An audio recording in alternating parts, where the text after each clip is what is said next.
Does he have me, though?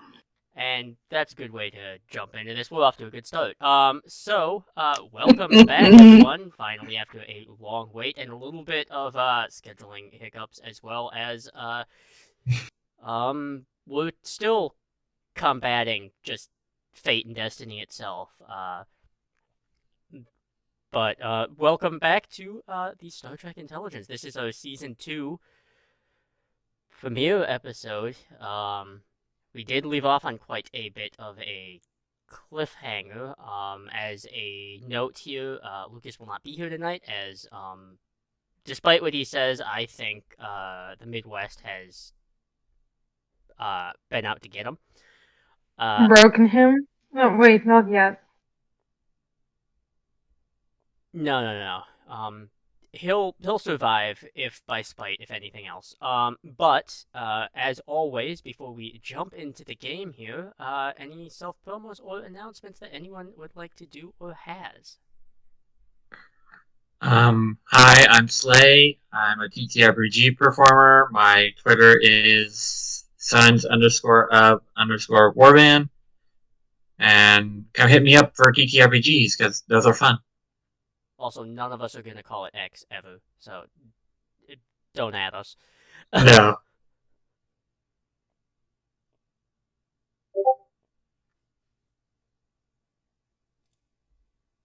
As always, I have no social media and no internet presence. Truly the wisest among us. Yeah, indeed. Alright, I'm gonna give it a shot. Hey, you missed me? I know you did. Anyway, hi, I'm Little Legend. I draw, and you can usually find me on Tumblr at littlelegend-art or on Twitter, which I really should update more, honestly. It's Little0Legend. I draw. I have been trying my best to, do better at art, and I take commissions. So hope to see you in my DMs for commissions. Nothing else. Thank you. Yeah, don't open those doors.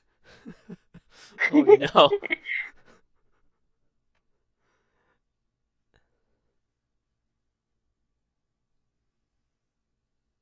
Anyone else?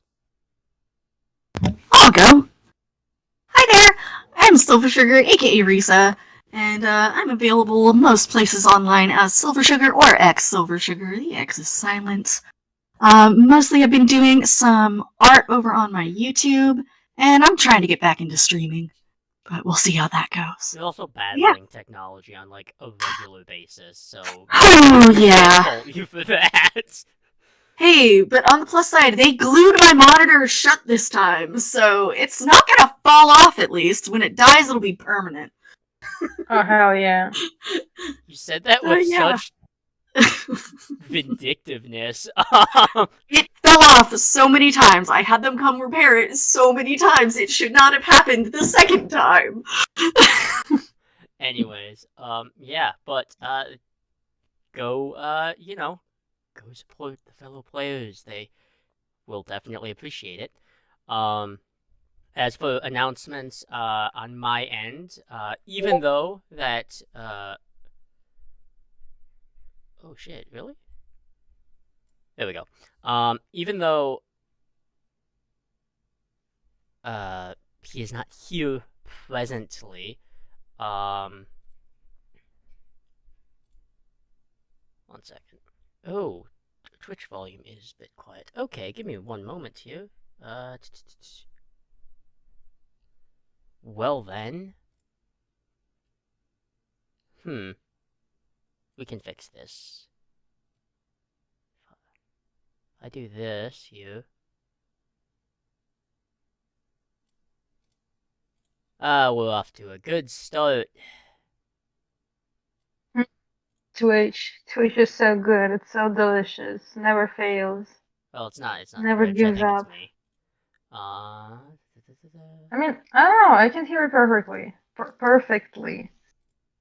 Yeah, but I'm just gonna do a quick, but nope, that's not it. Fun with technology. I just... It's 2024, my friends. Here, let's...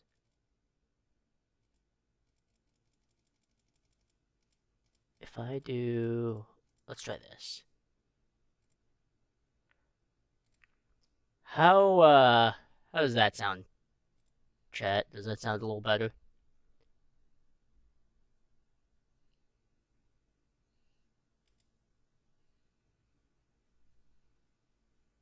Okay. I guess I'll provide a reference. Or like a versus. If Yeah, anybody else wants to talk. yeah, it's probably just on my end. OBS was probably just quieter than it was meant to be. Okay, yeah, we're good. Awesome. Yes. As per first session anything, as everyone's learning, it never goes according to plan, not even at the start. Exhibit A. However, right, jumping in before getting thrown off, and I appreciate that, chat. We all do. But as far as announcements on my end, as I was gonna say, even though Lucas is not here, I think it would be helpful just to, so everyone is on the same page here. Though they were throughout all of season 1, they can only dedicate so much time, so they will be departing this season. However, they will give a little bit of time, so we have, have them for at least a couple of episodes. We'll make do. Additionally, because I have no chill, and also I had to readjust things a little bit. The Twitch plays D&D, I have to put a back burner on that a little bit, just because of how things are going to operate going forward, and also because I may have... Listen, the file got lost. That happened. Oh no! That happened. I'll find it one day, maybe never. However, that is not gone forever. It is just temporarily staved off. In addition to that, for Mondays in April, and the application form is out, there is a 3-shot plus the session 0 that I will run in late April on Monday evenings for a Candela Obscura story, which is the Circle of Briar and Blood. If you are interested in that, or have someone who might be interested in that, please. You'll find the link to the application in the announcement section for the Rune and Relic Discord channel, and you will be able to potentially play in a fairly intense setting. Do keep that in mind if you do apply. It is incredibly... It's an incredibly intense system. Don't jump into that blind without reading up on it a little bit. Finally, if we get to this season, if we get to... What do we think, gang? If we get to 50 followers, what is everyone's thoughts on a lower decks 2-shot? I love that idea. I'd be down. Yes. Alright. So, that is the goal here. If we can get ourselves to 50 followers, then that is what we will do. And that's kind of... We'll make it work somehow. If you have people that watch but are not following, then please encourage them to do so. We would appreciate the support, and in addition to that, it just helps grow a community that is a healthier community than some that you could find on, I don't know, somewhere like Reddit. Like subtle shade, I guess. Okay. You hear that, Reddit? We're coming for you. No, that is a war I will not win. However, I am literally only procrastinating for my own sake of being slightly terrified. So, we will, in fact, just jump into it now. So, we will be back with you in just a moment.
Alright, welcome.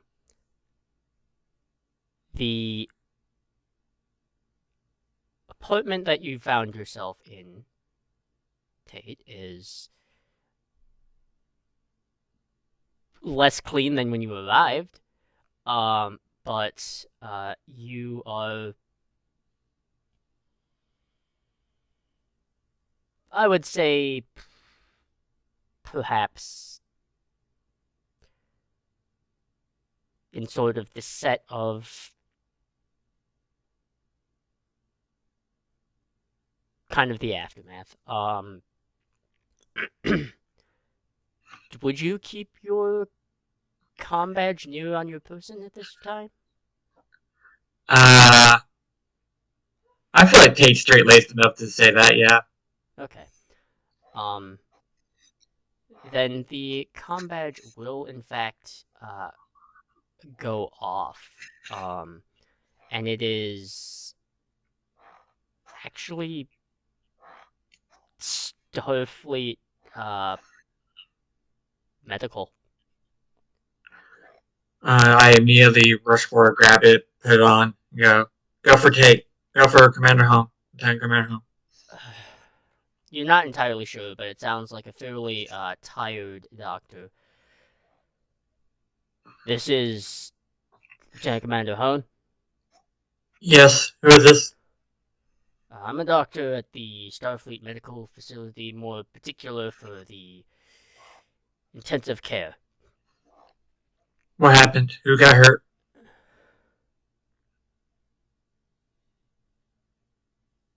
I'm also here to inform you that as of this moment, Commander Hone, you are acting supervisory agent in charge. What happened to Commander Jaloryn? There was an attack. Lieutenant Caraballo was able to get her to a safe area to be site-to-site transferred. Understood. What's her prognosis? She got lucky. I would She imagine usually does. if it was anyone except an experienced hand, I don't think you and I would be having a different conversation. Okay. So, All right. stable, but just going to have to go through some tests and be kept under for at least a couple more hours. What about security? She was just attacked. Do you have security around her? We have plenty of security personnel around as per protocol. Someone bold enough to make a run at a senior officer of an outpost, essentially, is no small thing. Agreed. I will meet you. I'm sorry. What's your name, Doctor?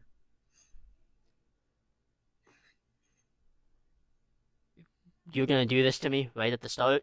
Okay. It's me. Of course, I'm gonna do it to you. You should know this by now, Jeff. We must have names! Names! Tate is unfairly polite. You should know this. Yeah, this is where you as a GM can admit that you forgot about that.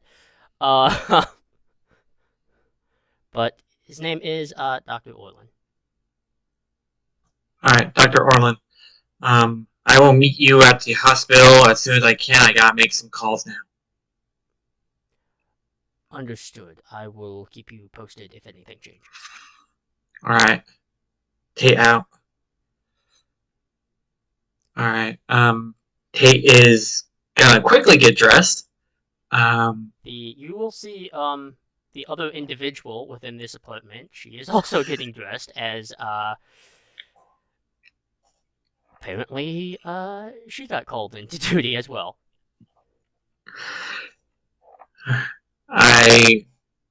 Before I say anything to her, I'm just gonna start calling my team. I'm gonna call Dr. Atherton first. Okay. Where So- would we find Commander Home to Atherton. Atherton at this point? It is late, so maybe home, maybe doing whatever. Who knows?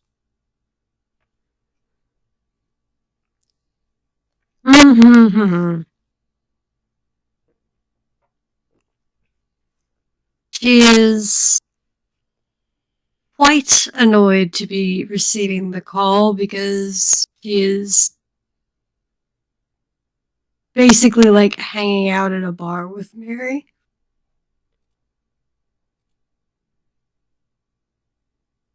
Muriel, sorry.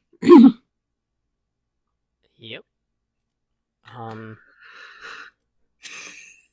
Muriel is enjoying this bar because it's got a nice kind of that sort of Mediterranean vibe to it.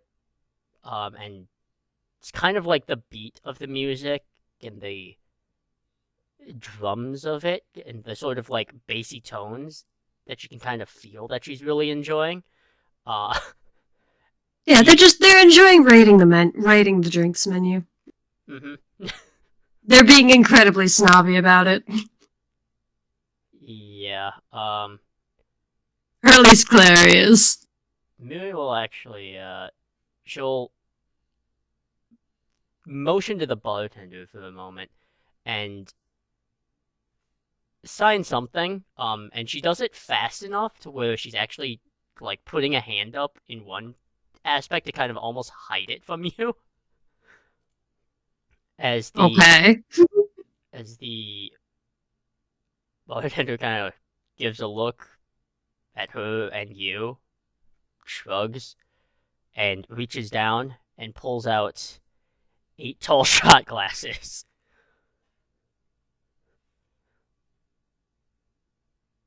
What a fantastic idea. It's not like we have work at 8 in the morning. She'll sign something that more or less comes across of, you have work at 8 in the morning. I have the day off.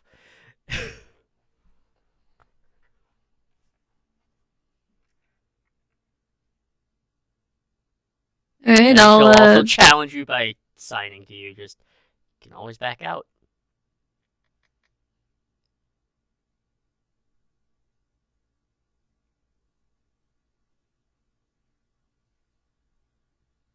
No, I'm game. Fuck it. It's not the first time she's worn sunglasses into the first shift. I knew it. I knew Chloe was that person. I fucking knew it. They're very fashionable sunglasses. You know, obviously it's to match her fit. It's not because her eyes are so bloodshot that Jaloryn would cringe upon seeing her. But as that occurs after probably you get through the 3rd shot glass, Tate is able to contact you. Fuck. Hold on. Dr. Atherton speaking? Dr. Atherton, this is Lieutenant Commander Home. Commander Jaloryn's been attacked. She's in the hospital. I'm calling in all the team.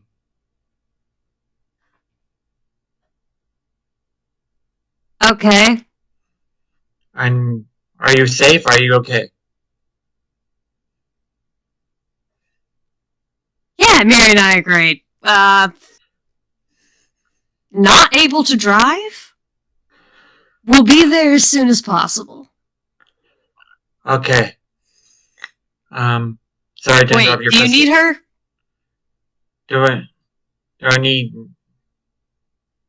Mira? She doesn't know what you mean, if you mean all senior staff or like all staff.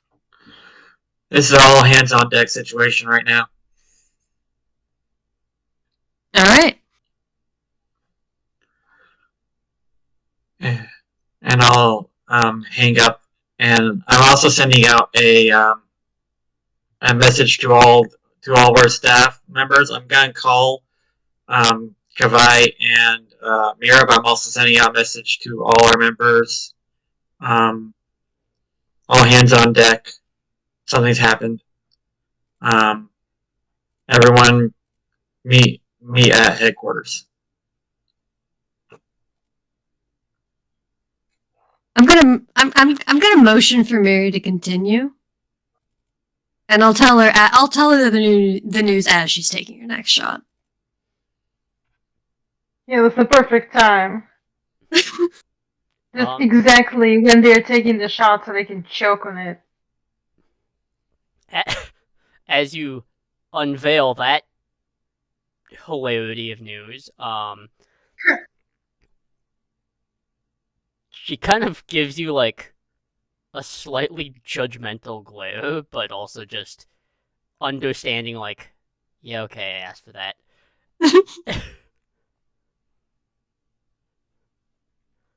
And heading off. Kavai and Mira, where would the two of you be in this instance when you get this call? Well, Mira is currently at home and she is fast asleep. She is like out, like a light. She's really, really heavy sleeper, heavy sleeper, and yeah. So basically, that's exactly what she is doing. She's just like snoring in her bed.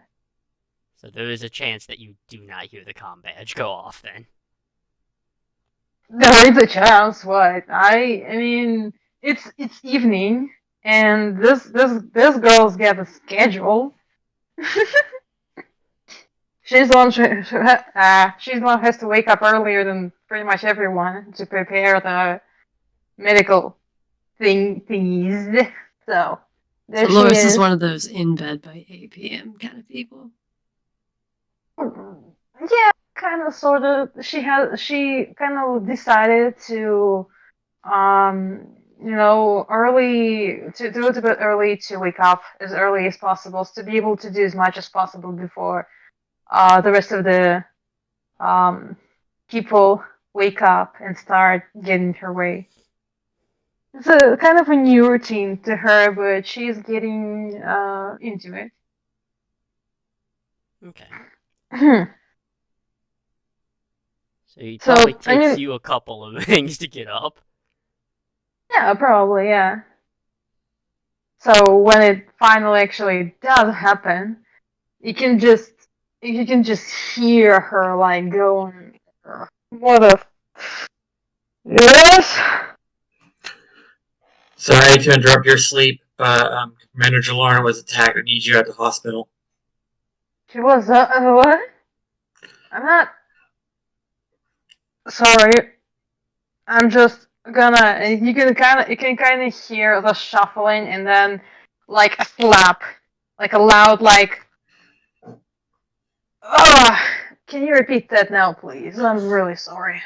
We're going. Commander Jaloryn was attacked. I need all hands on deck. I'll need you at headquarters.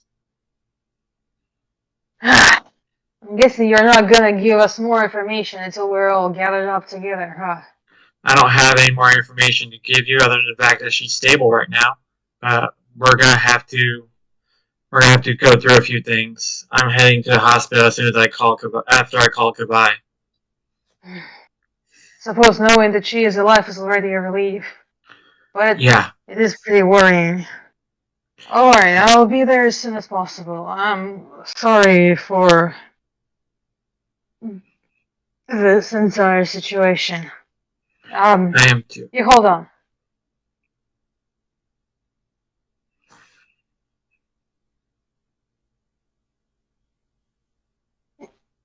Yeah, sorry, interrupting you. Dia was just saying I'm sorry about the situation too.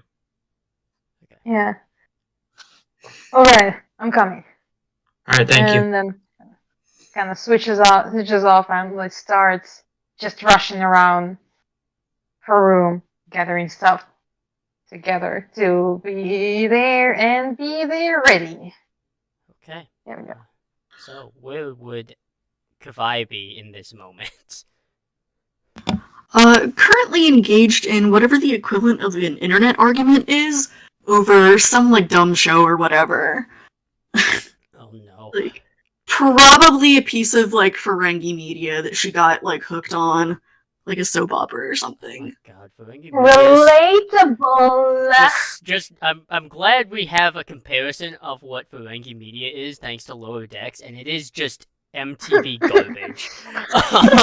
Absolutely. I'm sorry, but I desperately need to know, like, if this is MTV reality show garbage, I need to know what kind of internet argument this is. Okay, Oh, so YouTube I'm comment thinking- probably. I'm thinking it's like the equivalent of like, do you guys know the show Next? No, I've what heard kind, of what it. kind of game show is it? It's not like a game show, but it's like a dating show where like people just get like voted off, like just like someone can step out and someone will be like next, like get out of here. Like it's so foul, like Okay. so mean, so just I awful. think I know and- this one. Oh, that's disgusting. I love that Kavaya likes it. It's definitely one of those like she does not admit to anyone that she likes it except for this one tiny, very insular little group. Okay. Very guilty pleasure. Then having a comm badge go off, though not super loud or super intense, if you're that dialed in, it probably does startle you. Because Oh, it is a little absolutely. late. I think expecting that it's like a social call, she'll answer it with like oh hey, what's up? How can I help? Kind of in the middle of a thing. We're gonna have to put it on hold for right now. I'm sorry, but Commander Jaloryn was attacked. She's in the hospital. I need everyone at headquarters. Oh. We're doing all hands on deck here. Oh, shit, fuck. Okay, yeah, I'll, okay, I need pants. Okay, yeah, alright, yeah, alright, yeah, out the door, okay. And you just hear, like, a flurry of, like, muffled, like, more cursing, a bunch of, like, shit flying around the room, at least one, like, glass breaking, before she collects Damn. herself and says she's out the door. Okay. And I'll turn to my partner, whose name I don't remember, which Tate feels a little bit bad about. I wonder I if the assume DM that's remembers. not in canon.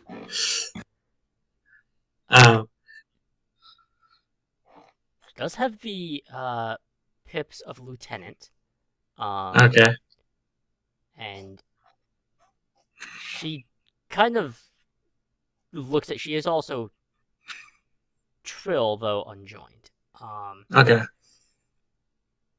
name is Vivek Tal, and she she she has operational colors, Okay. security, but kind of gives you an interesting look before pulling a face. You know, this is about to get very, very awkward. Well, just how's it gonna get awkward? I think I'm supposed to report to duty to, I think, the Madrid field office as well, per my commander's orders. Oh, and Tate kind of puts their head in their hand for a second and goes, okay, go report to duty. I have to go to the hospital to get updates on the commander. I'll meet everyone there as soon as I can. Yeah, so this is awkward for me, because it was just, supposed to be one. Bye. And she'll just leave. Tate just goes, I am such an idiot, and just exits and goes to the hospital. Mm-hmm. There is an intense amount of presence around this Starfleet medical facility on Earth because everything that's happened in the past few months has really put security up. But there is a unit of security officers patrolling the grounds, essentially, of this area before acknowledging your rank, because none of them hold a rank above lieutenant, and I'm guessing you're carrying yourself with at least a fairly purposeful stride, so they're not going to get in the way of that. Yeah, Tate is in full commander mode right now. They're in their Jaloryn mode, as they like to call it in their head, that no one else will know about. Okay.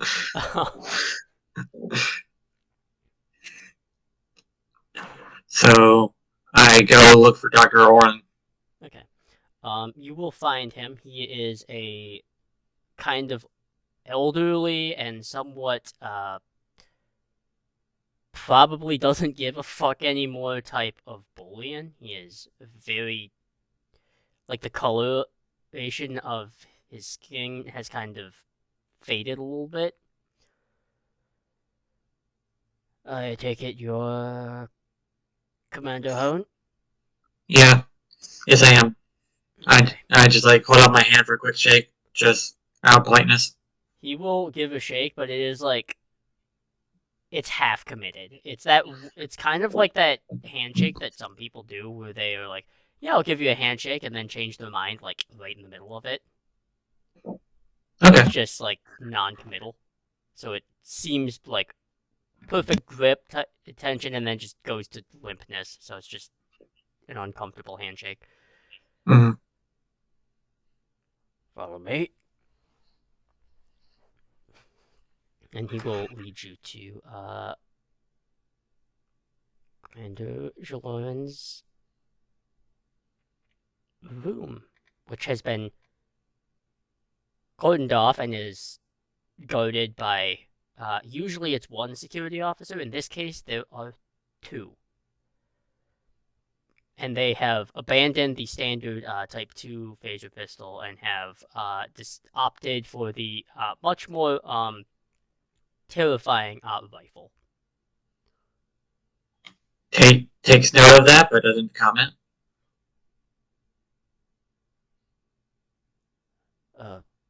We did. She probably won't be fully cognizant quite yet, though I've read her file and she is a surprising individual, so maybe, but she should regain consciousness shortly. Thank you, Doctor. Is there anything you can tell me about the weapon used on her, or anything you can tell me, anything at all will help us when finding this person? Right. The wounds are consistent with something that is illegal in Starfleet, and something that probably found on the black market, but it looks like it was a Polaron pistol. Someone got her with the Polaron pistol? Something similar, yes. Though the lethality of it seemed a little bit less than a typical, so potentially crafted together.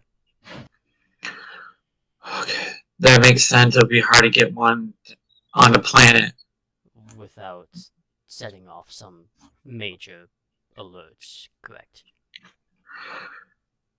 Okay. Well, fortunately, whoever shot her is a bad shot.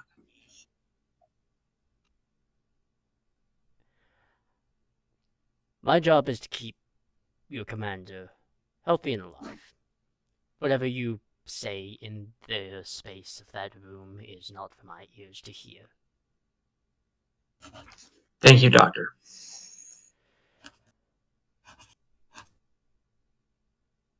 He'll kind of nod and walk off. Yeah. The security officers will not stop you from entering, though they will just hold and just ask for like legitimate, like, credential, because that is standard procedure, and at this point, it's probably not the worst idea. Yeah. I mean, Tate will give their credentials and, like, they have the pips. They nod at each other and step aside. You get the feeling they kind of didn't doubt it. It's more of just, like, that extra layer of safety. Yeah, I'd rather they be more paralyzed than less right now. With Commander Jaloryn, I'd rather they be more vigilant than less. And I go in. So, Commander Jaloryn, how quickly do you think you are able to kind of leave that sort of state of anesthesia? She doesn't. Hmm.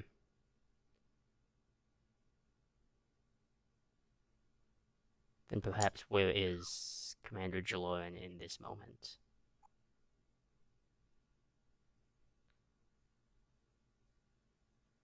In her head, she's a bit trapped. For Tate, on the outside, they would start getting, like, deja vu. This has happened before. Like, she's unusually still, unusually quiet. There's no sense of, like, even though the sedative, the anesthesia should be wearing off, there's nothing happening.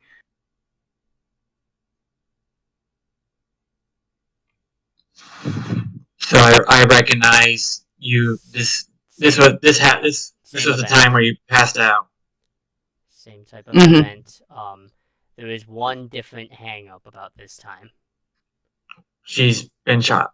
Well, no, that's not the only part. The only person that was able to bring her out of it at this point is in the Delta Quadrant. Is in the Delta Quadrant as of this moment. All right.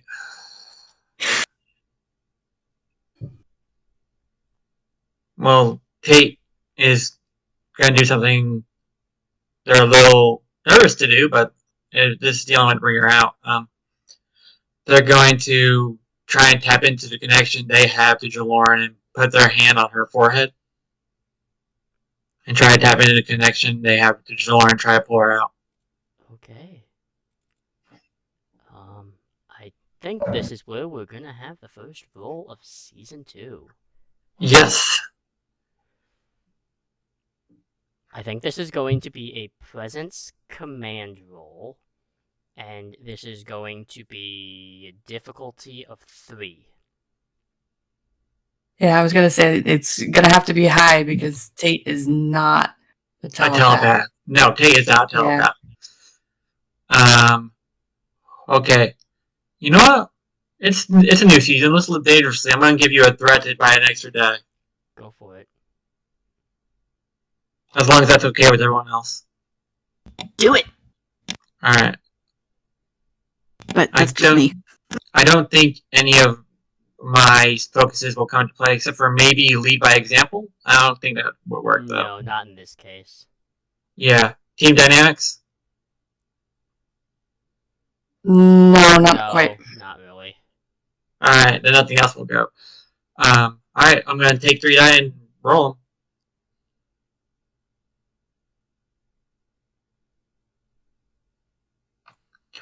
That's a 1 and 2 4s, so 4 successes. 4 successes. 1 momentum gain. 1 momentum, okay.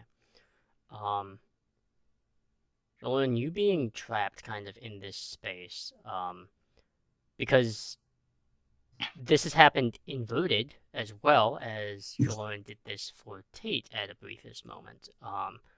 And that sort of loose thread is there. Very dimly lit in your kind of mindscape, Jaloryn, but you can see it pulsing a little bit more. It is a little bit brighter.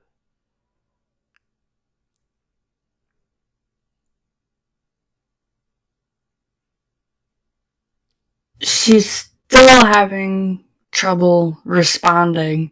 And for Tate, where they land is an area It's quiet, but eventually coalesces into a hallway like you would see on a starship or a starbase, and there's a door. If they look up and down the hallways, there's lots of doors. Can I tell which door you're behind, or do I not know? You could It's hard to probably tell. follow the thread, but it's kind of like semi-ethereal and translucent, so you might have to do one or two like tries. Alright, I'll follow the thread as best I can. And I'll just say, Commander! Commander! I'll like try to get her to hear my voice. Maybe that like to ground her a little bit. Yeah. On her side, she kind of hears it, but it feels faint and far away. And for Tate, it's like the sound seems to bounce back at them. I'll just keep. Also, it's like at first it's just Commander, and it's like Jaloryn, Jaloryn, and I'll just keep saying her name, and following the thread. Right. As you continue following that, for you, Lauren, it is still muffled, and it's hard to determine where from, but it is getting a little louder.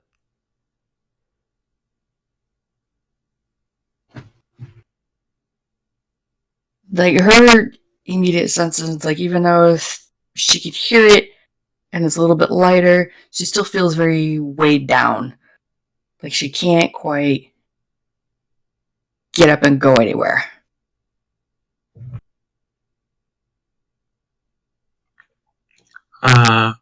Kate is staying calm right now, and it's just like Jaloryn needs a calm. They're under depression, and Jaloryn needs a calm presence right now. So they're being calm. They're being methodical. They're walking, following the thread, making sure not to lose sight of it, and just calling out Jaloryn's name. See if they get a response. It's like, all the doors seem identical. There's you come up on one that, for whatever reason, makes you stop. I turn towards the door. It will. Can I go? Yeah. Can I open it? It will make that sort of typical. Well, you can try. Starship hiss, but it will open, and you can determine what sort of obstacle might Tate see beset before them. It's one of those weird. It seems like a glitch. The door opens, and there's another door. It's like it's as if that door never opened at all. It's like kind of on loop. The door opens, and there's another door. The door opens, and there's another door. I'm gonna try to see if I can go through the door. Like, it's a mind, so I'm gonna try to go through the door. It won't let you. Okay. Well, I meant like literally go through it. Yeah. Yeah, it's like it feels like it's pushing back at you. It's like you take a step forward. It would be, but it feels like there's. If it was your own mind, this is someone else's though. Yeah. Yeah, it does. Like you take a step forward, and it feels like there's this invisible hand that just pushes you back. Commander, are you okay? Commander, I need you to let me in. Do you inspect around the door? Yes, I do. It's like the paneling around the door reminds you a lot of a starship. And it's like there's displays, and like there's the panels that look like they can come off and get access to the innards. Well, that's not my forte, but I'm gonna try.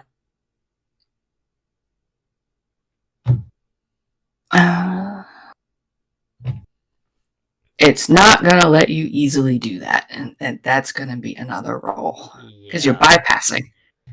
However, if this is not based upon technology at all,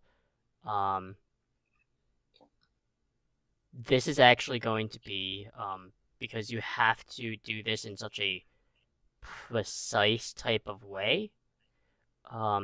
Normally it would be presence, but this is more focused on the specifics of it. So this is going to be control, command, and we're going to keep the difficulty at 3 here. All right, I'm gonna spend that 1 momentum to get an extra die. Okay.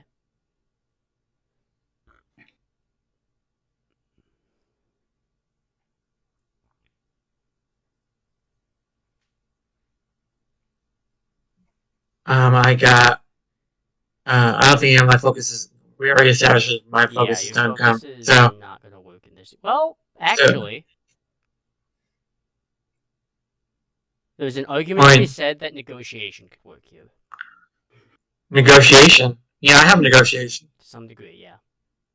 And then that's 1, 2, 3, 4, 5, 6. Jesus. This is a control roll, man. This is a control roll, man. I'm great at control rolls. I forgot your control was like. I mean, narratively, the reasoning I'm putting through this is you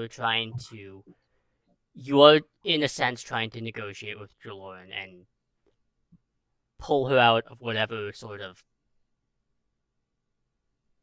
stagnant position that she seems to mentally find herself in.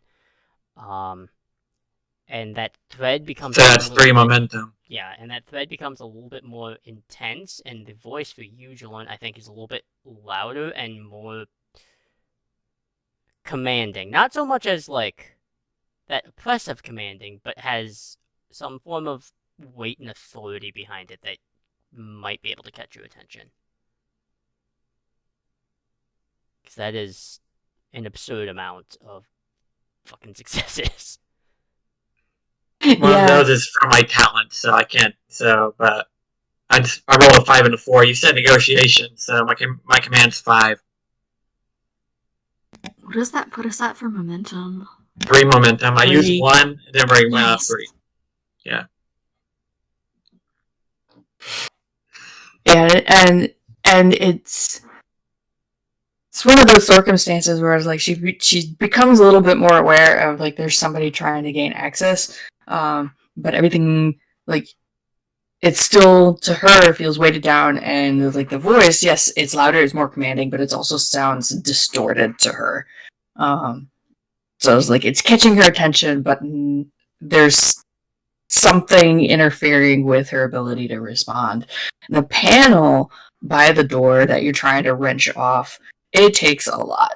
It's like you're putting every bit of it into like everything you can think of to convince this paneling to come off.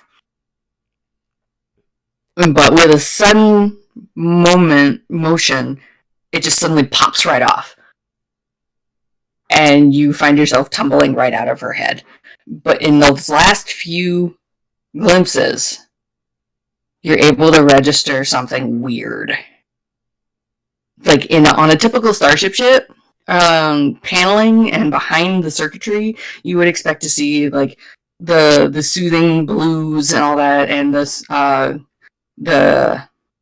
chips lined up in perfect rows, and it's not there.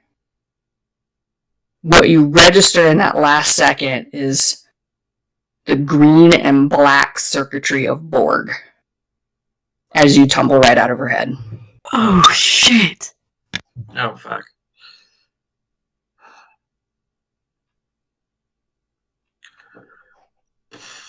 You are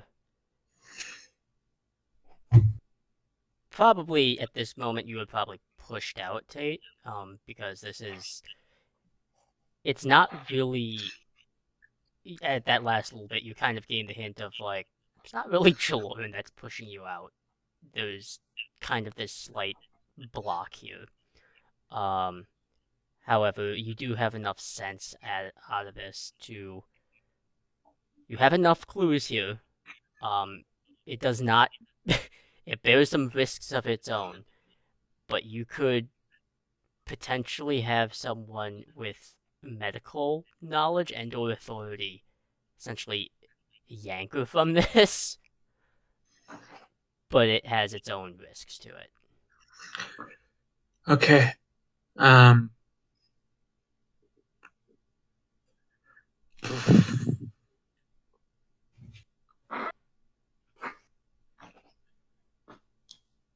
Yeah, this is a lot.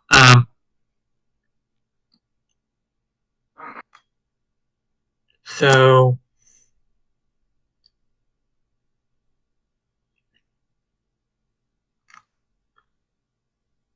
can you explain to me like how I'm a little confused. How you could like force Jaloryn out of this? Yeah, so one, this is a psychological thing as well as this is a partially like memory based type of technological thing. What you could do is essentially you could negate the effect if you were to get, say you were to synthesize your own form of nanoprobes to kind of basically make it a net zero. However, it's not that it's impossible to do. It's just by Starfleet standards of what the Borg is and what the nanoprobes are as just a whole of what nanoprobes are is kind of just borderline faces at that like unethical practice. So that is an option for you. Otherwise, you can try getting someone who is a little bit more versed in this, which is already difficult. But you could try one of those two options. You could find someone who is a little bit more researched into this, and they could probably do it in a less unethical way. Or you could find someone who can just speed run this and reap the consequences of that afterwards. There's a third option. He's speedrunner. What's the third option? Find the person who set it up in the first place. Do I know who did that?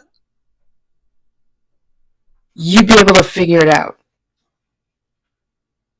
She may not have mentioned this person directly, but you'd be able to figure it out considering her connections. It was like, who's in her circle? Who does she know? And then tracking down and taking a closer look at who's around her, you will figure out who it is. Do you want me to make a roll for that? No, I don't think so. I think this is enough to where you can think about it long enough, kind of standing here, and you're probably really glad that no one else is in here to witness. But yeah, I'll let Jaloryn do the reveal for the audience. I think that's fair, right? Mm-hmm. Reveal now or later? Why don't we do now so we can switch over scenes? Okay. She has got particularly close connections to the Voyager crew. Definitely through her brother, well, technically cousin, but her brother, Chakotay. And one of the crew members that came back with Voyager, thus with Chakotay, is 7 of 9, who is an ex-Borg. Who is also not part of Starfleet, which is going to make things a little difficult. Yeah, so there's going to be the hiccup of tracking down 7 and convincing her to come back and help out with Jaloryn. But 7 knows Jaloryn. She helped Jaloryn sort out her mind about a year and a half ago.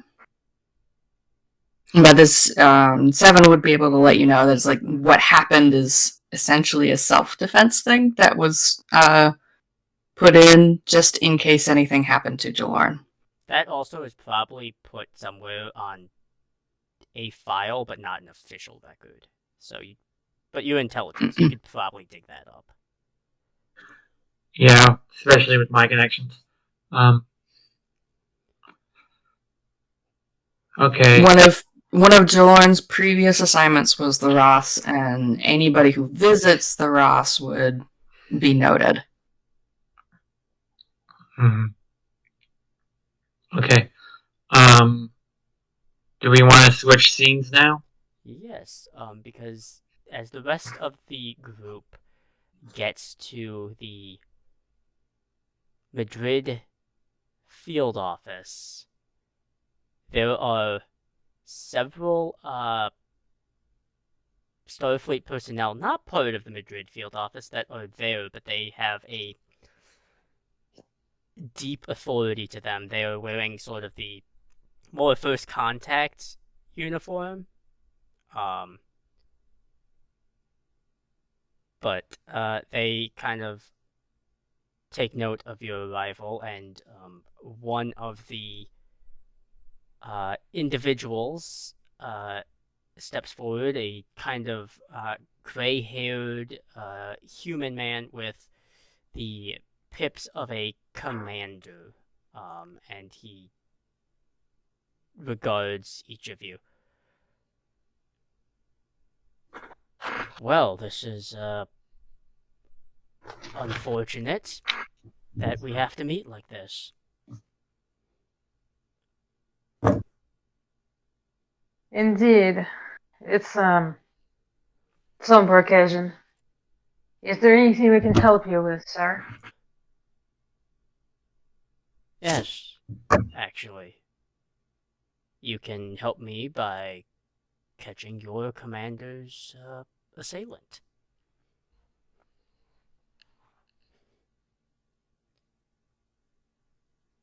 Uh, I assume you're the senior staff? I mean, Yes. we are, yeah. Oh, quick question. Am I there?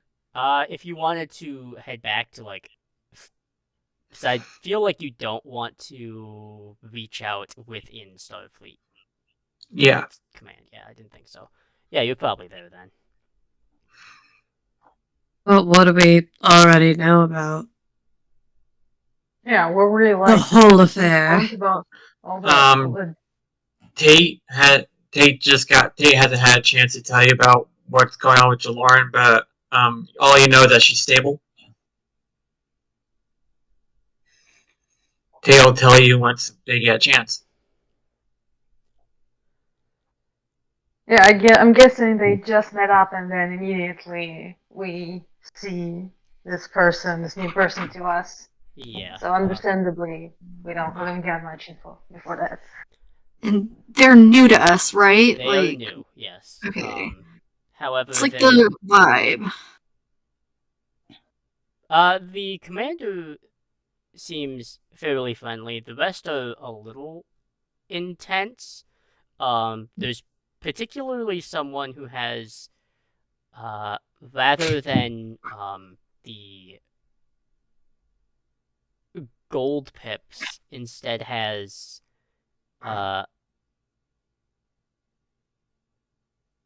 two bars of that of a rear admiral, and he is a very intense individual, and he has not said anything. He has just been observing.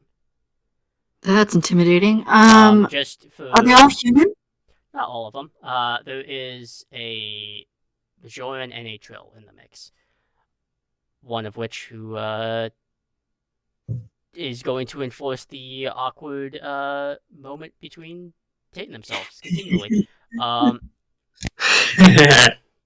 But the rear admiral, just for that sort of deep intensity and intimidating factor, you are right, Lisa. It is because the most effective casting that I could put for this person is Giancarlo Esposito.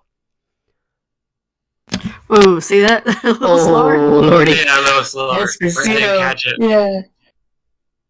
I do not know who that is. I don't know who that is. Gus from He is Breaking Bad, known- Moff Gideon from The Mandalorian. Oh, I know who Yeah, that is. he's known for playing, like, he's really good at playing villains and on the edge of morality. He's good at standing there and, like, being perfectly polite, but for some reason you think that he is radiating the most malice you have ever seen a man that small in habit. If that makes sense. I mean, kinda. Also, don't blame us for not understanding entirely how it works. Yeah, I'm a pleb. I haven't seen any Star Wars except for You're fine. It's just for the acting presence and knowing that Hella. intensity. Yeah, it's like the intense gravitas is the There is also that disconnect Oh. between the intensity, as the commander is just Steve Carell, so not as intense.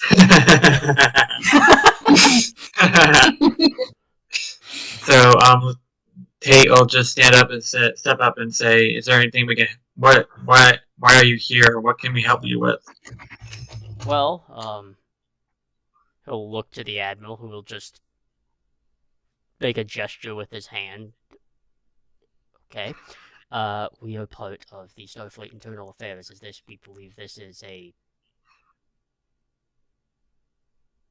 internal job. You think someone in Starfleet shot the commander? If we're being perfectly honest, Commander Hone, someone without knowledge of Starfleet and the wider workings of the Federation would not be able to pull this off this effectively. What do you need from us? Primarily your cooperation. And Okay. the permission, as you are the acting supervisory agent. Well, less permission and more good grace. That you allow my team, our team, to interview each member of the Madrid field office.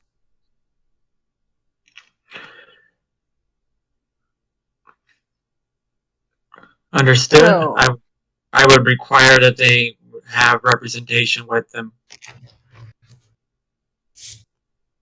That is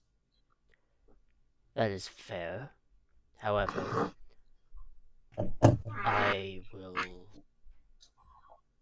put forth that your representation cannot be part of the Madrid field office. Understood.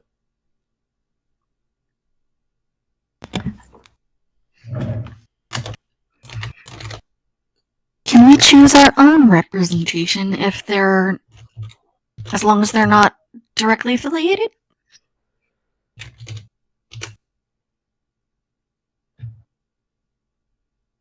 The Admiral will finally speak, as long as they are not going to impede or hinder anything. We have no intention of impeding your investigation, Admiral. Perfect. And for you, Commander Hone, I understand she's difficult to get a hold of, but given your mother's recent rivalry with Commander Jaloryn, I would beseech that she be present in this as well. I'll call her, and if she answers my call, well, I'll try to get her here.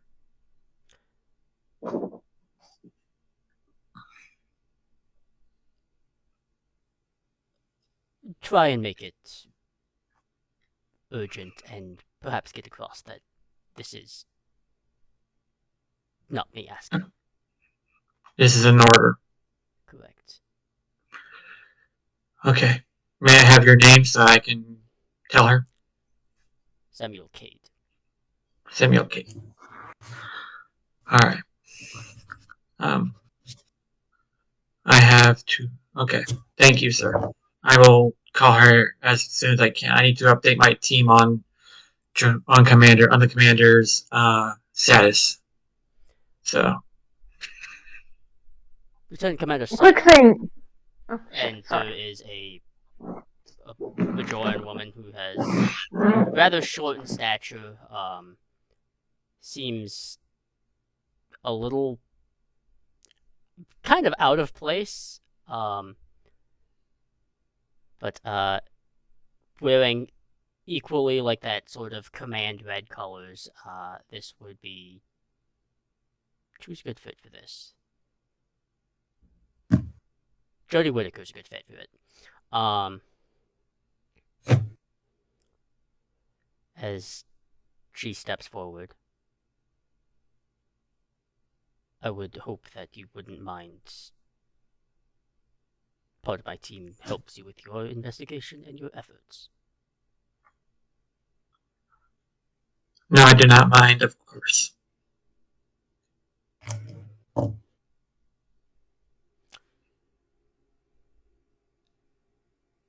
Continue your investigation on your own. We will continue ours. We only wish your cooperation. Yes, sir. You also get the sense, Tate, that they are they are not planning on leaving anytime soon. They are going to be hyper thorough about this. Yeah, I'll just take everyone to my office then. Okay. Did we ever get the commander's name? Because there's the rear admiral and then there was the commander. Yeah, we didn't get Like how you described as, huh? Steve Carell. Yes, his name is Landon Bosk. I love the name Bosk. It's a great name. So I will take everyone to my office. Mm-hmm. Is that other commander following us? She is, unless you stop her. No, I guess she's gonna have to know about this. Okay. So I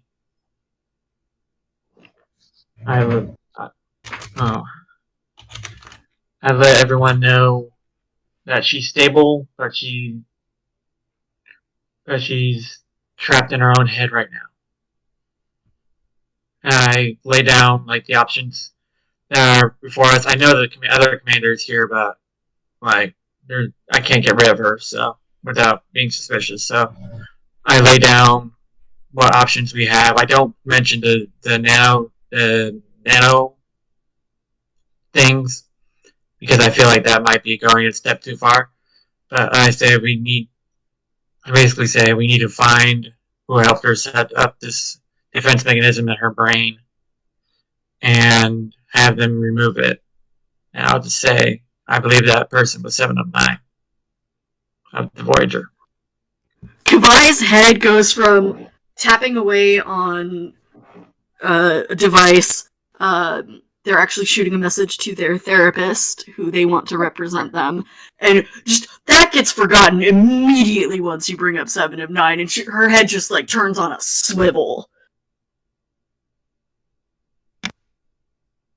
Wait, so... hold up. I'm still on the representative thing.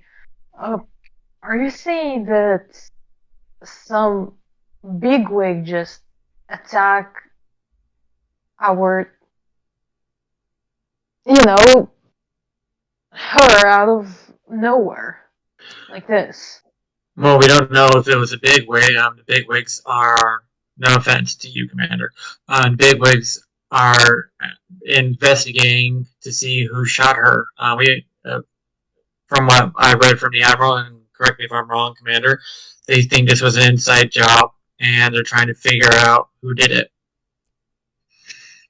I mean, they're investigating, but let's be real. Whenever any of those hoity-toity guys succeed in like proper investigation without, What? Still in the fudging room, yeah? numbers. Still in the room. Haven't left. Shit. Oh, they don't care. But I'm getting that sort of feeling. Well, I was really quiet. No, you So- really want. I'm trying. We're We're all on edge right now. Apologize for any rudeness. What is the behalf of my crew. vibe of this person? Someone who probably this was Also, what do they look like? Oh yeah. like I We said, get- Jaloryn, Sure. shorter hair, blonde, that sort of like dedicated Jaloryn jewelry, command red colors. Actress that fits the bill for this would be Jodie Whittaker. If you want to look that up, you can, unless you know who that is. No, I got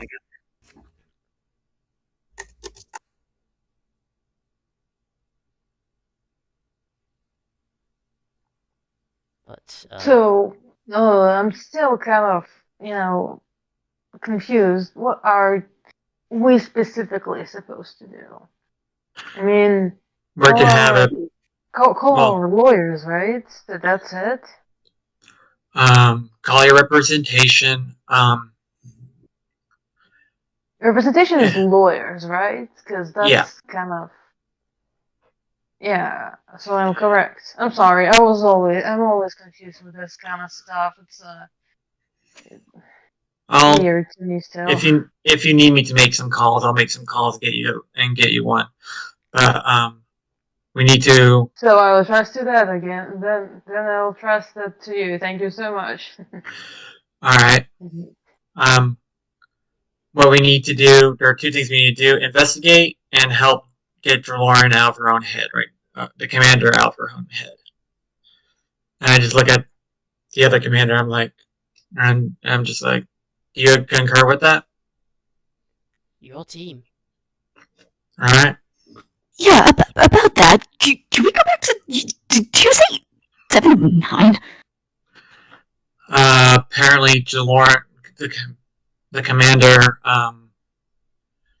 knows her, and she apparently helped her with whatever defense mechanism she put in her head. So, I mean, I guess that makes sense given her family, but okay. would you like the job of tracking her down?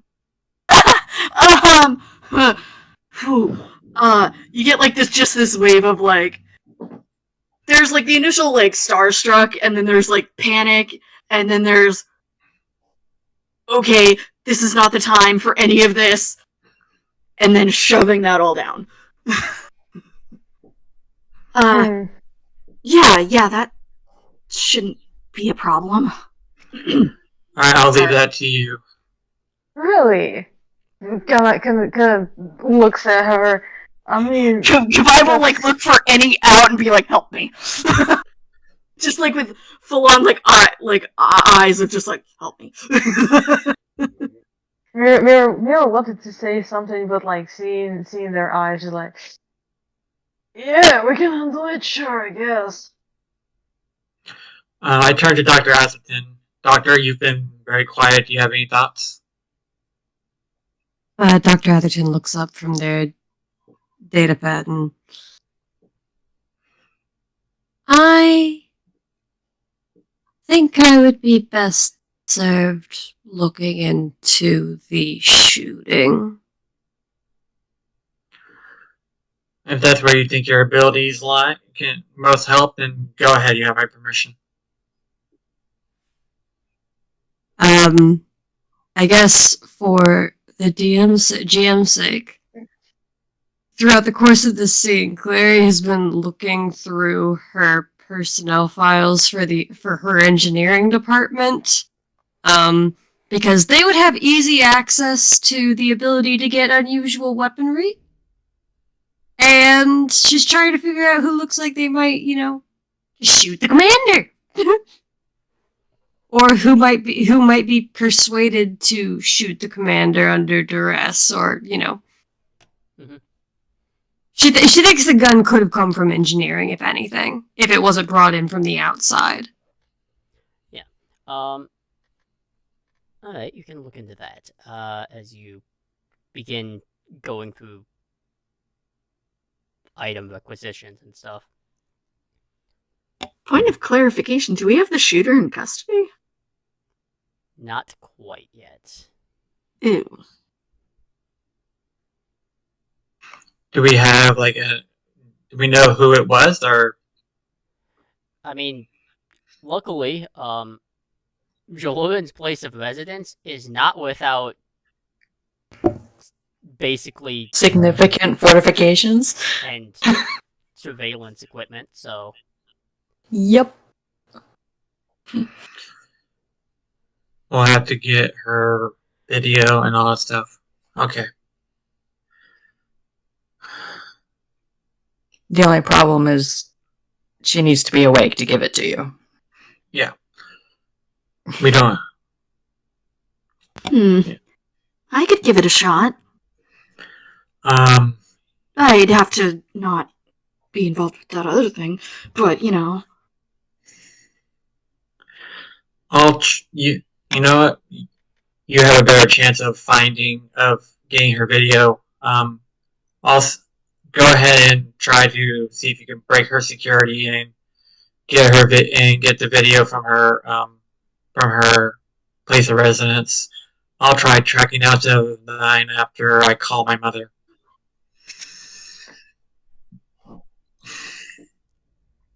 the commander, Commander Saya, she hears you say that and kind of does something with her eyes, kind of like a slight squint, but also kind of as she kind of exits once everyone else begins to depart for their tasks, and gives you almost a sympathetic look of like, good luck. Was it get like directed towards finding 709 or talking to my mother? Your mother. Oh yeah, I figured. Same. One of these tasks is easier than the other, and the person that doesn't want to be found is the easier task. Yeah. Sadly. Can you remind me of the Admiral's name again? Not my mother, but the Admiral that told me to call her? Samuel Cade. Samuel Cade, okay. He is a rear admiral, so the same rank as your mother, but because he is internal affairs in this type of situation, he has the authority.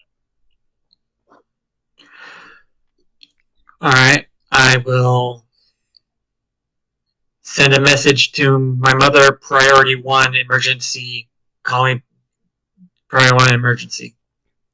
Our emergency channel. Yeah, it takes an uncomfortably long beat, or at least it feels like it. It might only be a few seconds, but given the stress of how the night's gone, it could be much shorter, but it feels so much longer before she eventually picks up, and you can see the background is the ready room of a vessel. You're not entirely sure what class it is, but you can see her up, and she looks thoroughly unimpressed at such a late night call. Admiral? Kate? Commander Jaloryn was attacked. Internal Affairs is on site. Rear Admiral Cade has ordered you to come here for questioning. Me for questioning? That's the impression I got. Tate, I am 125 light years away right now.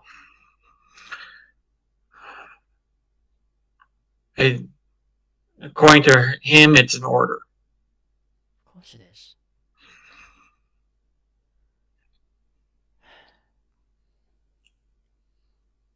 I will see what I can do. I will request a different vessel deal with the second contact diplomacy.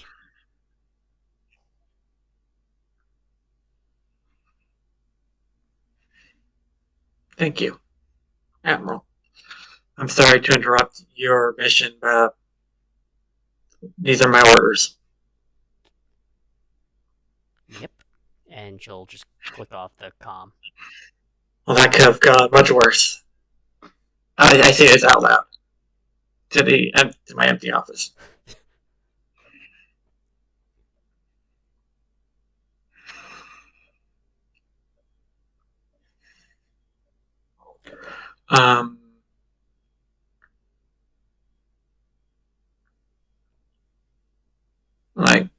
you can go to someone else now if you want to, or I can Yeah. try to find 709. I'm gonna jump over to the commander again, though unconscious and blocked out and kind of stopped. Like so close to being out of it, but just slightly stuck, as there is a voice that kind of echoes, a voice that you don't really recognize, Jaloryn, as you hear it. Oh, you are in a miserable state.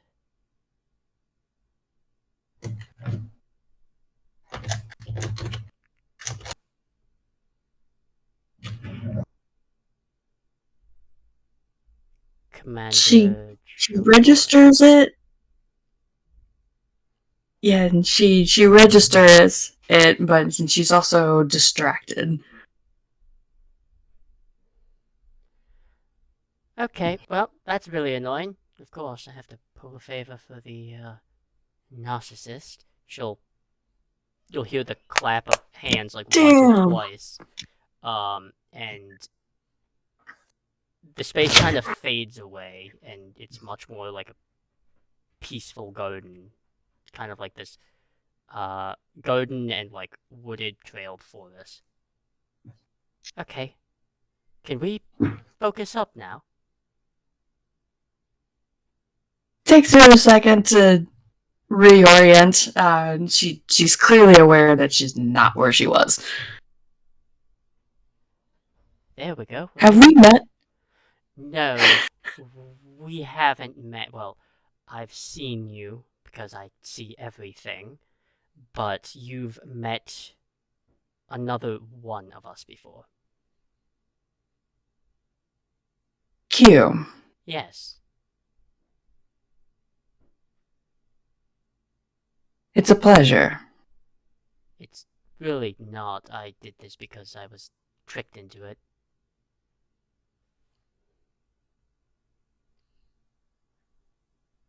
And I gather you have a request?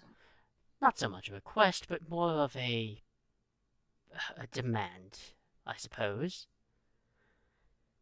And to tell that your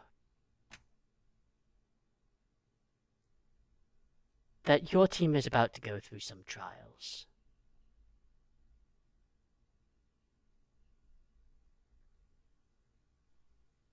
Considering what happened to put me in this particular fix, I kinda guessed there would be some problems. But I gather you're referring to some other things as well. Yes. There will be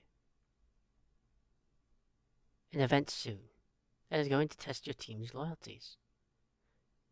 But more importantly, that can't occur if none of the pieces are on the board.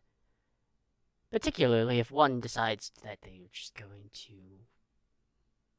nap the whole time. I'm working on it.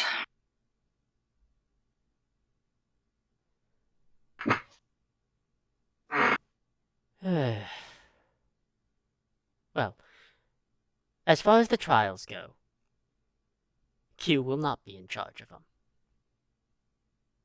Q's trials are childish and honestly storybook narcissism. At least we agree on something. Correct. I think you and I will build a much better rapport than you and he ever would.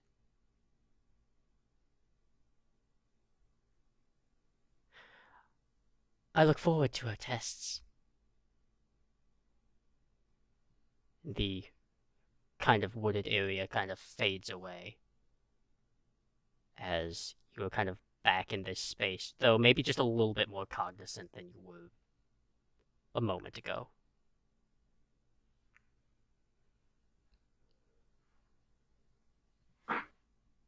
There's just a bunch of internal groaning, which may translate on the monitors as a slightly elevated heart rate.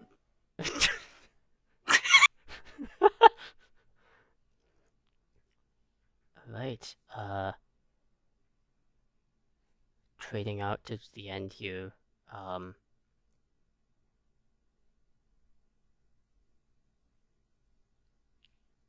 Kavai, you were looking for what specifically again? Were you helping Tate with this, or are you doing the other thing? You are muted. She mentioned in the chat she has to do something real quick. Got it. She's walking the dog. Sounds good. Then we will flip over to Tate for just a moment here. You are definitely looking for like a connection to try and get in contact, yeah? And yeah, I have a talent called, one second, let me pull it up.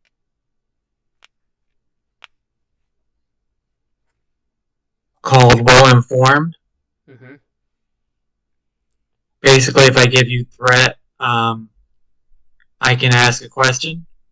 Okay. And this is like to illustrate that Tate has contacts in places that you wouldn't think Tate has contacts in. Mm-hmm. But basically, I would like to know where I can find 709, or where I can find someone who knows where she is, so I can get into contact them. Okay. You have to go through like a whole bunch of records to figure out like who could possibly be connected to like get in contact with, because a lot of people that were part of that crew are back in the Delta Quadrant, which makes getting contact super hard, because even if you were to get a message out, it would take several days and then several days to get a message back. So you're trying to circumnavigate things around. But you aren't able to get a hold of a former member of the Ross crew, and she is in charge of a more of civilian practice, and she is able to she doesn't definitely more on the legal aspect of the Federation, but she is not able to point you towards 7 of 9, as if someone doesn't want to be found, they're not going to be found. However, there is someone that is equally versed in that type of tech, and that would be Egypt, who is at this point a lieutenant.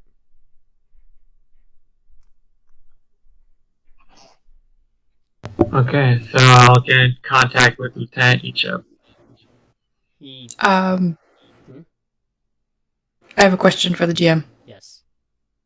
Considering where we're at in the timeline, and I'm wondering, is Ichib still alive? Realistically, it's really morbid of me to say it this way, but not for long. Okay. One last favor before you go, buddy. But he is about to go on a mission, but you do catch him at the last moments, kind of in his own little quarters. Hello? Lieutenant Ichab, this is Lieutenant Commander Tate May home at the Madrid field office. I apologize, I don't know that particular location, but I imagine you're not supposed to. Yeah, okay.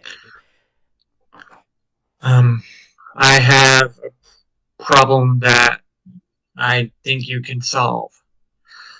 And I tell him about Commander Jaloryn and her whatever mental thing she has with Borg defenses, and how I was looking for 7 of 9, but I found you instead. Yeah, that sounds about right. You have the files you can send over. Obviously, only things that are relevant. Yeah, I do. I send them over. He'll glaze over them. Well, it looks really complex, but that's at first glance. I can point you in the direction of what to do. It will replicate how to deal with it, and it's not gonna cancel it out in the long run. But I can do it this time probably. But if it happens again, I don't know what to do.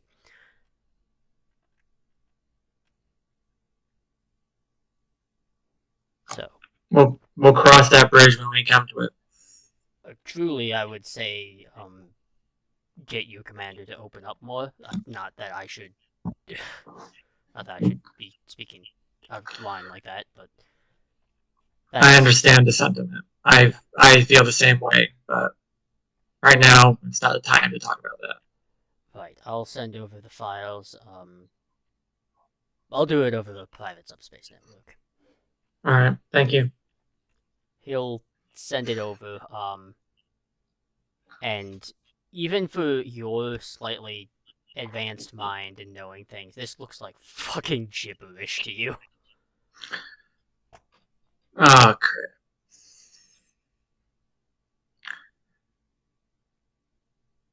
Who would I know that would be able to decipher this, basically? Would I think Dr. Atherton would understand this? Or Mira? Like, from a medical or technological standpoint?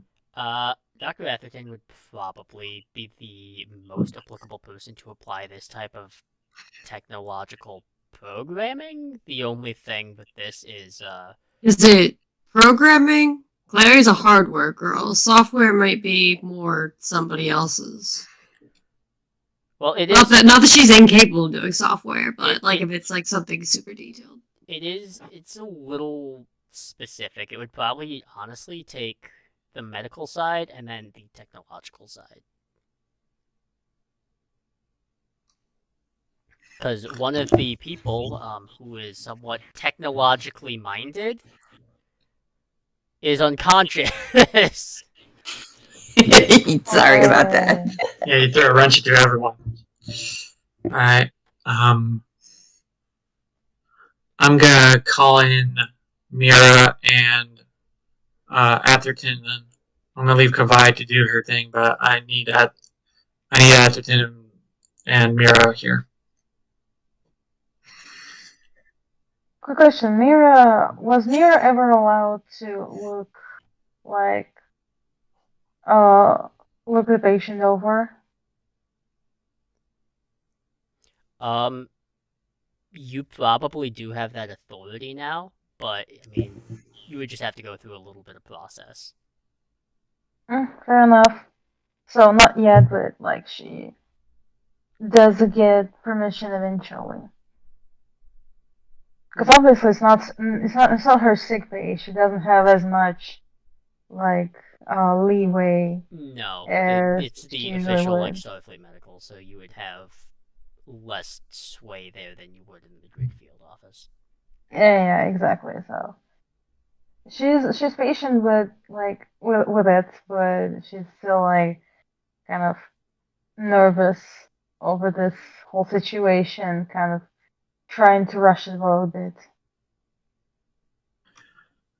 Yeah, I call in Mira and Dr. Atherton, and I show them the files, and I say, "This is how we can get Jaloryn back. I can't make heads or tail of this, and I figured you two might be able to together." Technology. Can Mira understand anything, or is she gonna need deciphering from Dr. Atherton? The medical side of it, you understand. The technological part, not so much. The technological part, Dr. Atherton, you can kind of parse through. The medical side, not so much. So I need you together. to. Ooh. Yeah, I need you two to put your heads together. Okay. I suppose I can try figure this out. This is like a idiotic puzzle. Ugh, hate puzzles. So here's how this is going to work. Typically something would have a difficulty of 5 at the maximum. However, between the two of you, because you're both going to be making similar rolls to get this type of programming and system understood,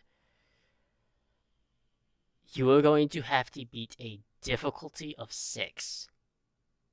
Yo. Can we get an assist from like the base computer? Yes, you could get an assist from that, which would just be 1 die. But keep in mind, this is a difficulty of 6, and I am going to this will not have any sort of immediate consequence, but it could have potential later consequence down the road, as I am going to burn 4 points of threat as well.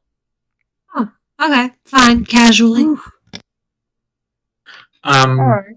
Can Tate provide an assist, like a command assist, or would this be too far out of Tate's wheelhouse? I think this is too far out of Tate's wheelhouse.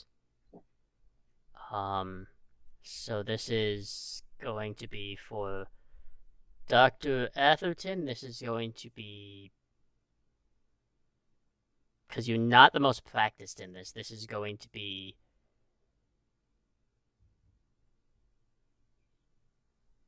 insight and science. Yeah, it would be a lot easier if this was something a little bit more technological, because I do actually have a focus in like cybernetics and bionics. So if you were actually part machine, it would be a lot more useful, Jaloryn. And then for Mira, this is going to be insight medicine. Alright, let's get this shit rolling then. It's a D20. I'm not like Yeah, messing 2d20. like- 2d20. Yep. Let's fucking get it. We have 3 points of momentum you guys can each use to get an extra die. Well, 2 points now. We've gone down a scene.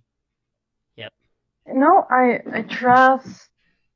I don't trust myself to roll well, because like I've been playing D&D for like just this week, and my rolls have been trash. Maybe Well, you have to. roll low, so maybe it'll invert itself. Remind me of my roll Actually, again. you I'm know so what? sorry.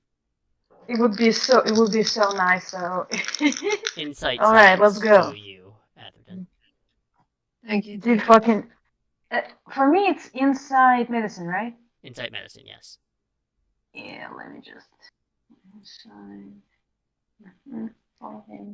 Okay. What do values do again? They give you an automatic critical success, or you can use them to reroll, I believe. Yep. So automatic How do we critical success would be- feel about indefatigable confidence Yeah, in me what? doing something that is not in my wheelhouse? Oh my god. I love that. That's a great. What are we That's a talking great value. about?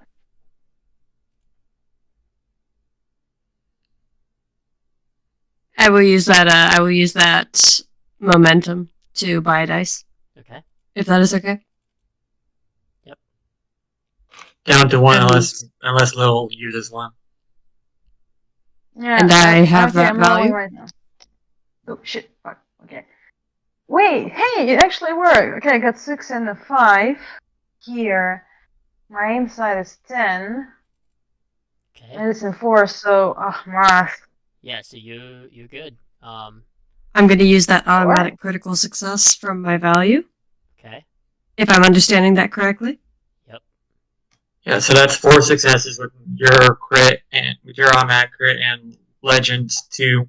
So we just I need 2 rolled successes. a 4, which is my discipline number for science. Is that a crit? Not unless you're using a focus. Not unless I'm using a focus, and I'm not. I'm just using a value because I don't believe any of my focuses apply here. Okay, so that is 1 more success. The other one is. The other 2 are 19 and 11. Okay, so And my. Wait, the 11's also a pass because my insight and my science together are 14. yes, it is. The complication So will that's still 6. happen, though. Oh, because of the 19? Yep. Yeah. Oh, because threat. Yep. Nice. I'm sorry, I haven't played this game in so long. You're fine. You're fine.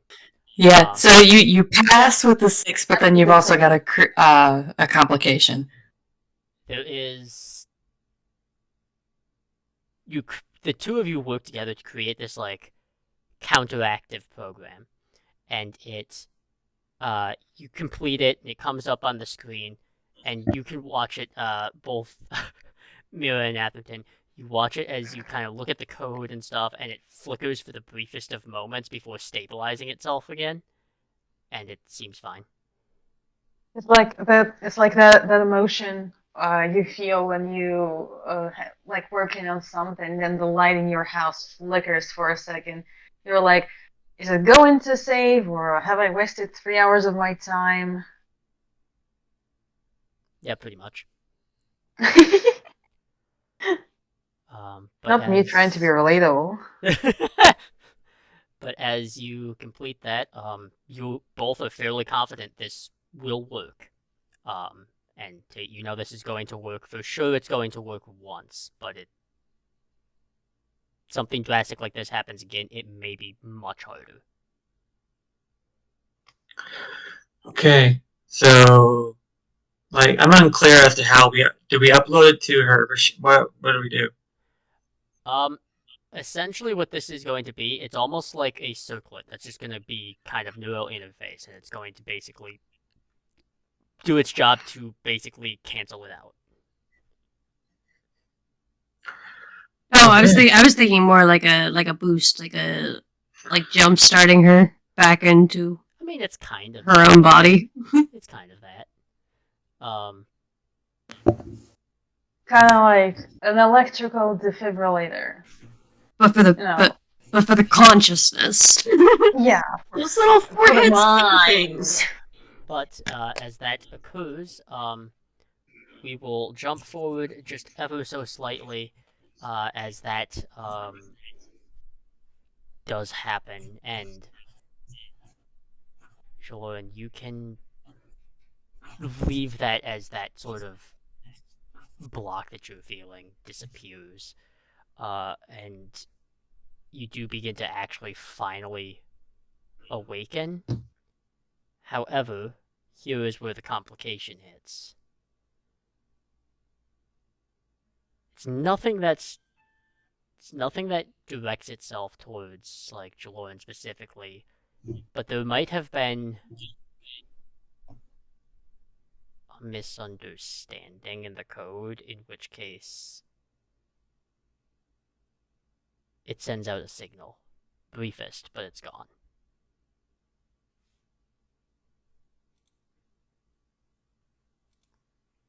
However, this is where we are going to take our 10 to 15 minute break here before we jump in for the last half of it. So we will catch you guys in just a moment, but the rest of us are going to potentially hydrate, maybe, those things that people do and need. And if you have not done that, you should. Yeah, go take a piss.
Welcome back.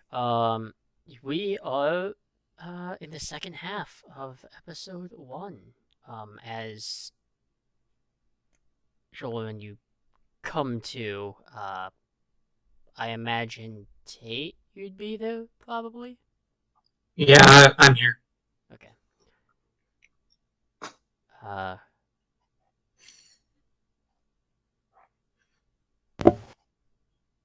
Commander, welcome back. She doesn't quite focus on you just yet. It's clear that she's still a bit discombobulated. Tate gives I her a can't moment. deal with Janet. This feels What was that? I'm sorry.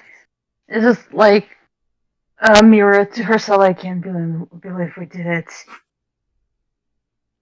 It was a gamble with will it work or not, and just seeing Jaloryn wake up and like react to stuff it feels like a huge like weight off her shoulders.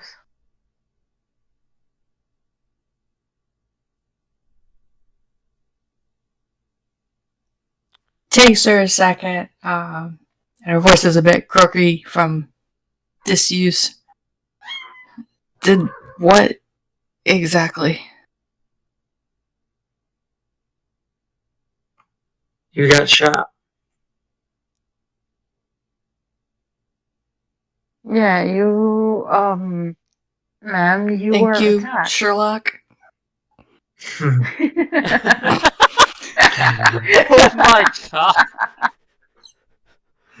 I mean, what else do you want to know? We still haven't found Jaloryn who woke up it and was. chose violence. Jesus. Yes, specifically like you.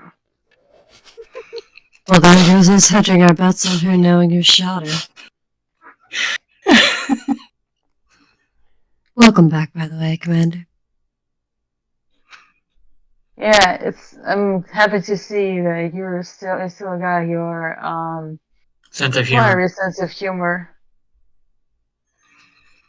Jinx, you owe me a beer. Anyway, we actually don't have much of when it comes to new information. Unfortunately, I feel like we're lucky enough that we managed to get you back.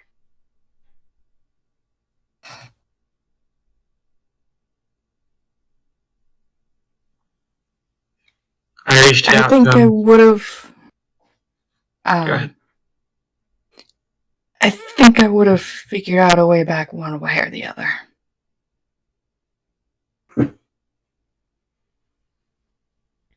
I'm sorry. Do you know how long people can stay in coma while they find their way back?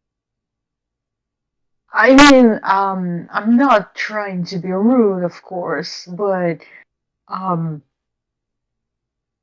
do you realize that it's I mean, you're obviously I cannot teach you or anything, but yeah, it could take you more than like a day or so that took us. What would we have done if you were in this vegetable state for a year or 2 or 3? I mean, I'm not doubting your skills in the what you call it mental plane, but you do understand what I'm trying to say here, right? I do. However, the trial never ends.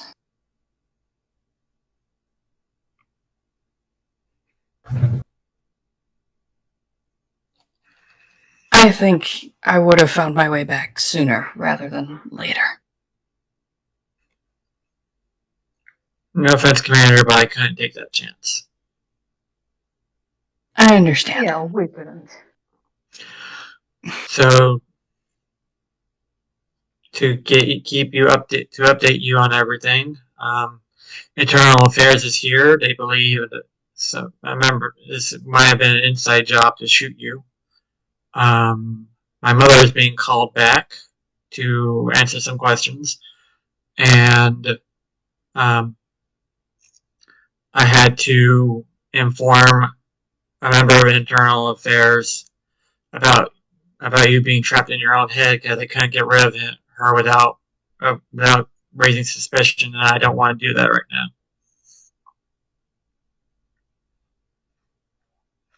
You probably already informed the Admiral by now.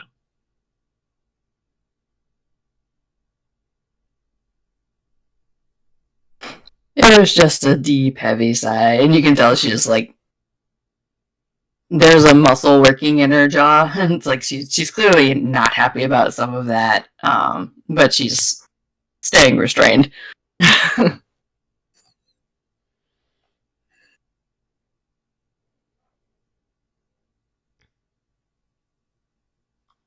How exactly?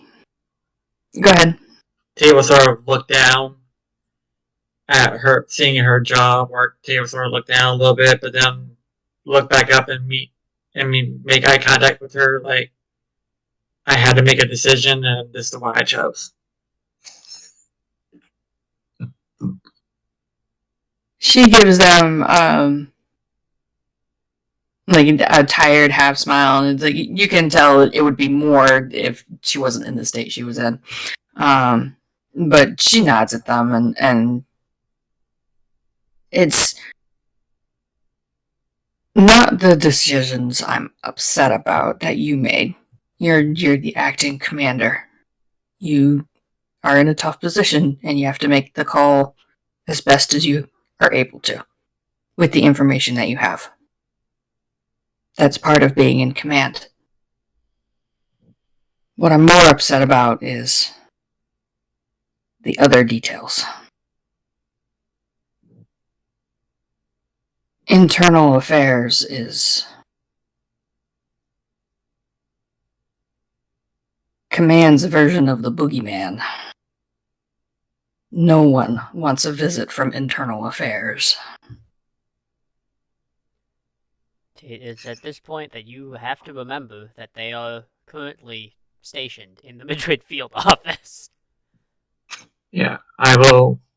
I probably told Jaloryn that. Yeah, they're stationed in our office. Yeah, and she just nods at that. She kind of figures that would happen, considering the situation. Of course, they're going to want to be on site. Considering who I am and what I know. They're going to take a microscope to everybody in that building. And then she sweeps her gaze across the three of you, like, including you. Well, I've insisted that all of our people have representation when talking to Internal Affairs. And they seem amenable, but they don't want it to be someone from the Madrid field office. They were certainly eager to get their hands on those individual interviews. It's almost like they were waiting for a reason.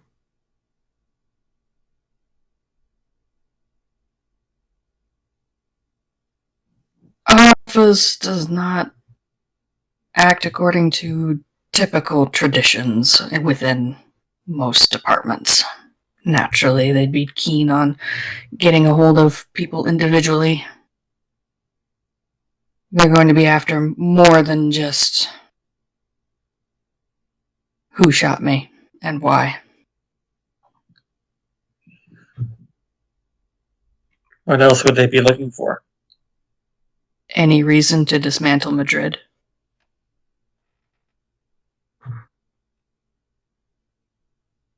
We won't let them do that.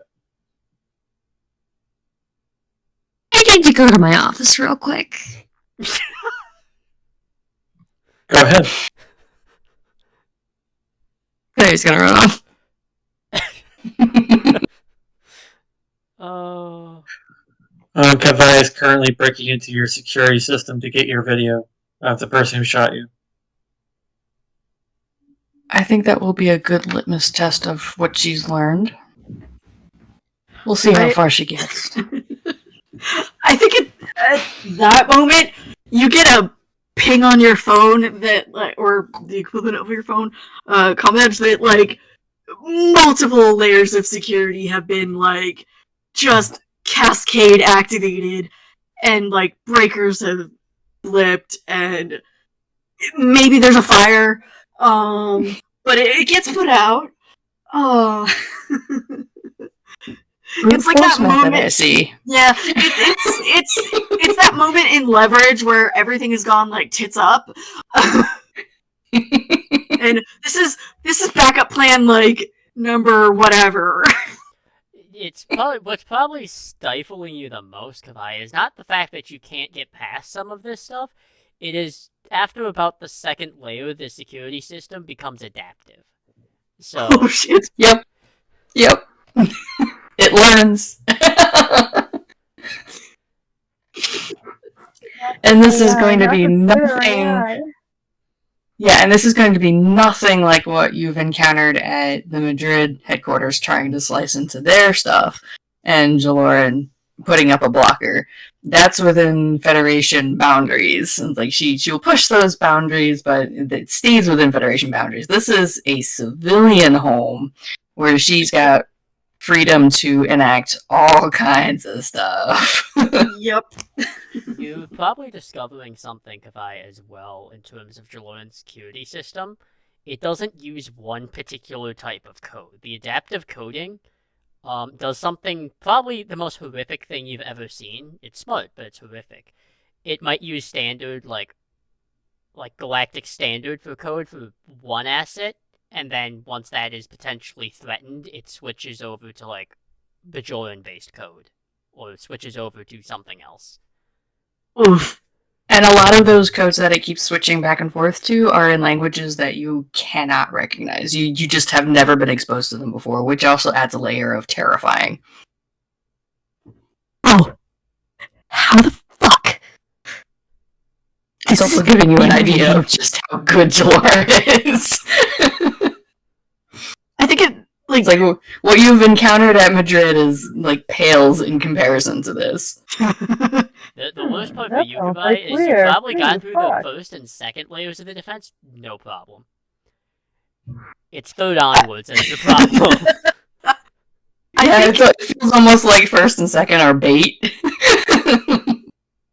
I think she gets frustrated enough that she begins looking for a rock.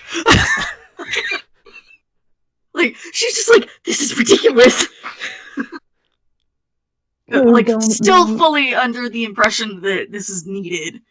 I think at that point you get a ping from Tate saying she's awake. Oh, You're probably 45 minutes deep into this by the time you get that, though.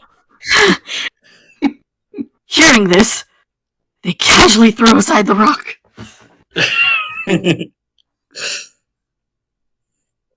Awesome.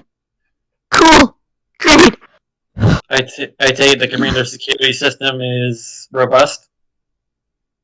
I hate her. I'll keep that in mind, Petty Officer. Oh! Hi! Glad you're feeling better. Fuck.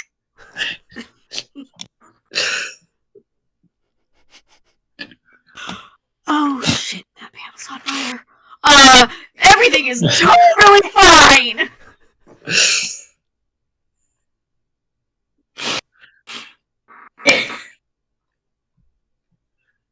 You might want to replace some of your side paneling.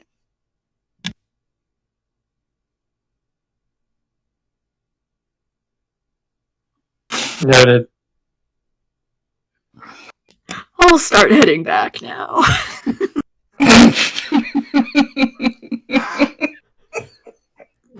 Good work, Kavai. Don't patronize me. It wasn't patronizing you, though.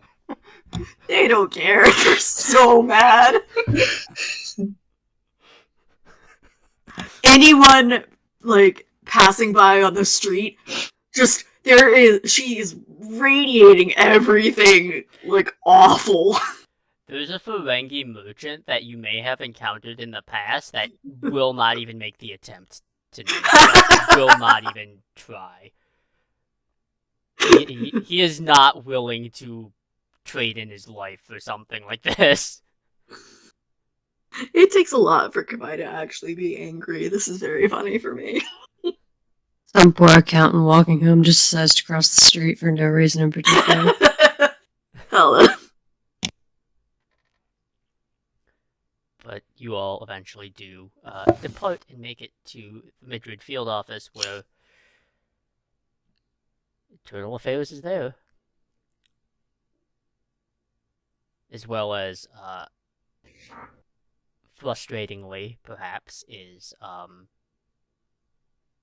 another Rear Admiral who seems to have been delivered back to Earth in a rapid fashion that even she was not anticipating for. That absolutely cools Kamai's jets immediately, just like ice water. Ugh. Is Jaloryn still confined to the hospital for a little bit longer? Probably. Just for, just a rundown of, initial checks, just be like, because the doctors do not want you leaving without being like, okay, you're all good. Yeah. But you probably will be discharged in, an hour's time. However, the rest of the team is, I will say, Dr. Etherton, you were able to get past the two admirals that are conversing right now before one of them arrived. So you are able to get to your lab and everything without too much hindrance, aside from being noticed by one of the internal affairs people. But is there anything in your lab or shop that you need to tend to, or perhaps hide? I mean, the first to go is the dab pen in her office drawer. Oh, what? Oh, Weed. fuck. Ugh. It was a weed joke. Oh, I just couldn't hear you at all. Yeah, first to go is the dab pen in her office drawer, her desk drawer, sorry. Next, she does her best to keep anything actually illegal on her personal devices and all that sort of stuff. She does have her neural interface, like the brain, like the computer in her brain, that allows her to remotely access stuff. But there's still a bunch of machines here that she doesn't, have the ability to keep in her house. So there's a lot of wormhole research that, while technically not illegal, is probably definitely not approved research material for her specifically, given her backstory. Mm-hmm. Yep. So she's doing her best to basically detach her name specifically from the research that is already hidden in case it gets found, if that makes sense. Yes. That's the most pressing thing that she does not want to be caught with. After that, if she has time, she's gonna start cleaning up the records on her weapons research to be more in line with what she would imagine Jaloryn's morals to be. Okay. But most importantly is just getting herself divorced from any wormhole research or a parallel universe traversal. Yeah.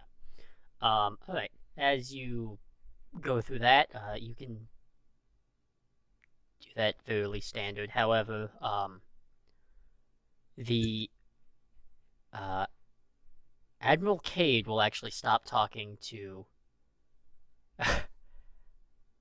Rear Admiral Nihil, who is Tate's mother, as the conversation seemed pretty heated.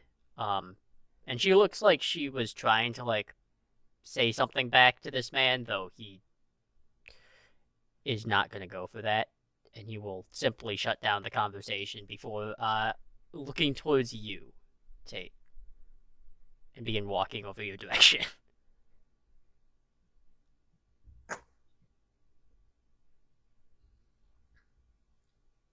Commander Hone. Admiral. Normally, I would have a one-on-one discussion with the Admiral herself, but seeing as her cooperation is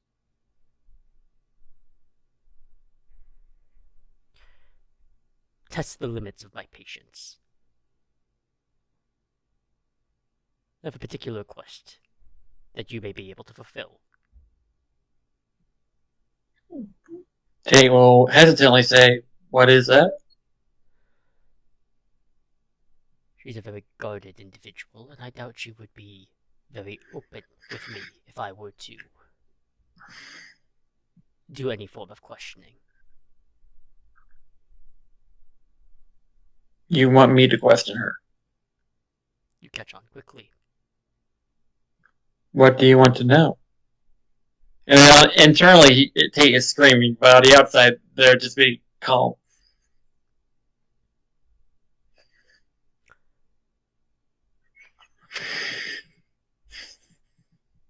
Lieutenant Commander Hone, I am going to give you the authority to question within the parameters of whatever you see fit to pursue in this internal investigation. On top of that, you will have the authority to question the Admiral with the rankings with no backlash your direction, as I will assure it. But you can question the Admiral herself with the... Let's give you a little bit of... Well, I suppose this is punching upwards a little bit, but... In the interrogation room, I will give you the temporary authority as a captain.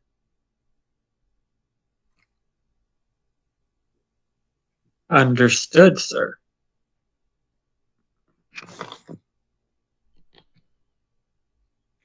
Do you want me to question her now?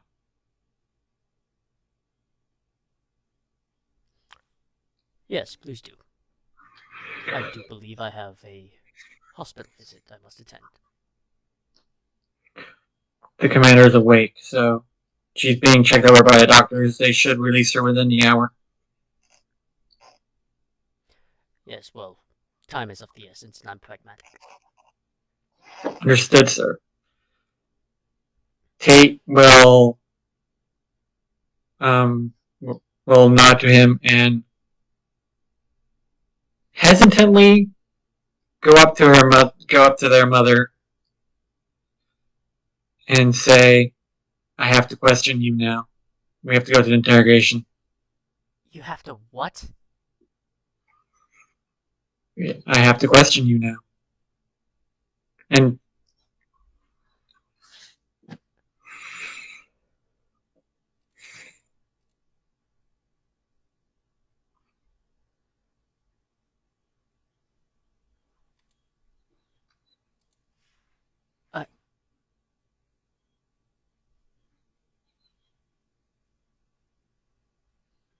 Alright. Sure. I suppose we can do this.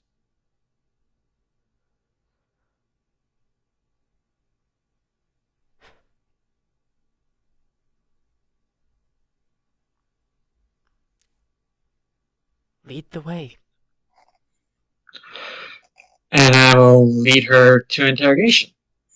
Mm-hmm.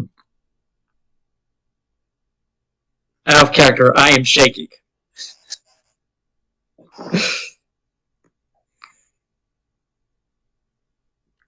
So we can do that. So, you can go to someone else. I'm not letting you get off scot-free. Nuh-uh. Damn it. You got something real quick? As you're going down the hallway, Tate, you can feel your mom's eyes drilling into your back, but in your mind's eye, Do you remember that door from that space? Yeah. It like faintly, quietly pops up in your mind's eye, and it opens up, and you just get a feeling of like you got this confidence and reassurance. I believe in you.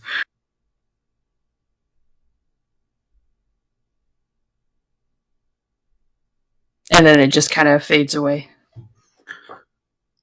Tate stands up a little bit straighter as they're leading their mom to the interrogation. Okay. I assume there's some sort of recording device there. There is, yeah.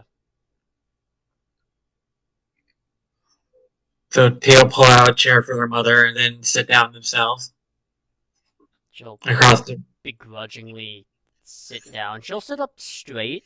Definitely the authority of a commander of some type, and the way her authority kind of hits is no matter how straight you're sitting up, she'll do it just enough to where she's gonna always feel slightly imposing and taller than you.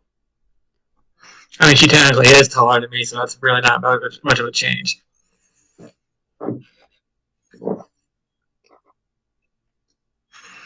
But Tate does feel it. So the Admiral got you to do his job for him. Tate will hit the recording saying, This is Lieutenant Commander Tate Mahone, acting with the authority of a captain in this interrogation room, interrogating Admiral Mihill. Please state your name for the record. Rear Admiral Janine Mihill. Thank you. What is your relationship with Commander Jaloryn? Not a very deep one. As you're aware, it's mission-based and a professional relationship. Even that borders on not so professional, given Jaloryn's penchant for the unorthodox. Understood. What do you know about what's happened to Commander Jaloryn lately? I know that she participated in a mission that exposed those under my command in a not so negative, or rather not so positive light.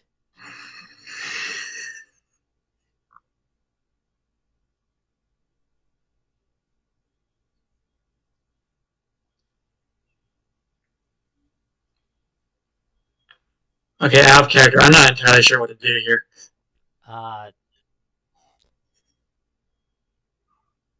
What is happening here, Tate, is honestly, you can connect the dots because you're not a dumb individual. The Rear Admiral did not put you in this situation, not because he couldn't interrogate the person. He's just willing to see how far you're going to go. He's put you in a pretty shitty situation, all things considered. He's basically testing which side of your allegiance is on in this type of investigation. I have a question as a world building type thing. Wouldn't there be laws about family members not being allowed to interrogate family members just because of what's the Conflict word? of interest. Yeah, that. Yeah, This is weird. This is incredibly unorthodox, yes. Yeah, which is also why it's incredibly shitty. Yeah, I posted in the chat, but basically my opinion is that he's an idiot who thinks he's making a power play because we're in the intelligence division and we're already doing the majority of all of this off the record legally. So he's trying to see what he can get away with bullying Admiral Hone by using her child. It's a power play. Yeah, and it's also a power play in another way in that Tate's expense. yeah, and it's a power play in another way in that they're testing to see if Tate is going to go easy on their mother because their loyalty is still largely with their mother. They're still under their mother more, or have they switched allegiance to Jaloryn and therefore will defend Jaloryn more, or are they going to take another path? And then on a more Between the macro two. level, you are currently the leader of the Madrid field office. How much are you going to let them interfere with intelligence affairs? Like, because he's just walking in and immediately taking over, and yes, he's internal affairs, but like, that's part of the power play. How much are you going to push you gonna- back in your own command? Yeah, or are you going to roll over and belly up? So Tate is thinking all these thoughts, and says, well, I'm not sure what to do. Tate is very much in between a rock and a hard place right now.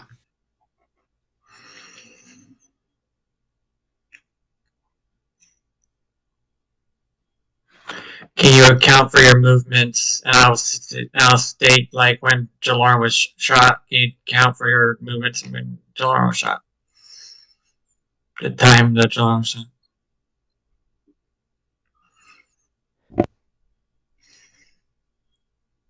There is definitely that you don't receive it super often, but there is that imposing glare of kind of like, how dare you? But she will answer regardless. I was aboard the USS Chimera on my way, or rather at that time I would have been departing Jupiter Station on the way to a second contact diplomacy.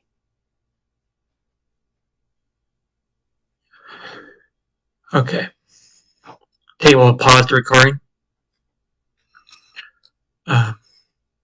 Look, I realize that the Admiral is making a power play against you through me, and this is a shitty situation for both of us. So I'm gonna try and make sure this is brief, but I have to question you a little bit more, and then we can move on. I don't want to do this any more than you want me to do this.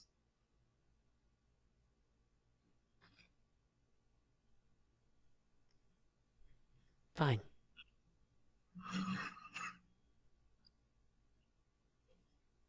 And Tate will press play on the recording. Do you have any do you carry any animosity towards Commander Jaloryn? What's your opinion on her?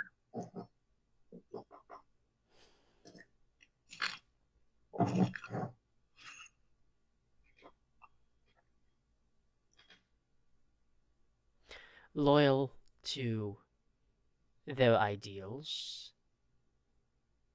but I would say their loyalty falls more to their self than it does to Starfleet when it comes down to it. So any animosity I have is the incredibly frustrating and somewhat annoying habit of going off script, shall we say. Inserting rules when there aren't any rules to be broken.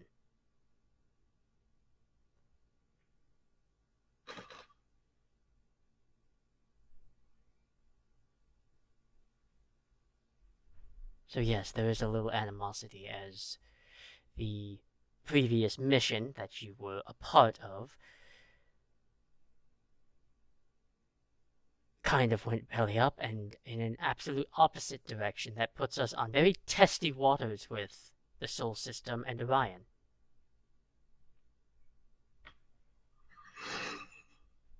Okay.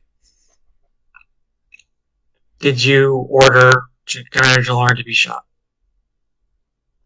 No.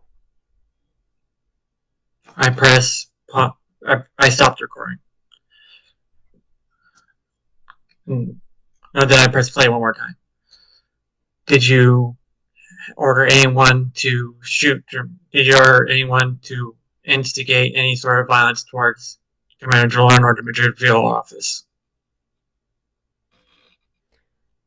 I will speak honest and true about my opinions of the commander. However, in terms of direct physical ill will, absolutely not. Thank you for your time, Admiral. And I'll press pause, and I'll end the recording. And I'll just say, okay, that's all I'm gonna do. So, yeah, Admiral Cade is probably gonna be disappointed with this interrogation, but I'll deal with that when I have to. I have an office to run. I can't deal with pissing contests right now. Thank you for your time, Mother. I'm sorry about this. I'm sorry that we took you off your thing contact mission. That was not my decision.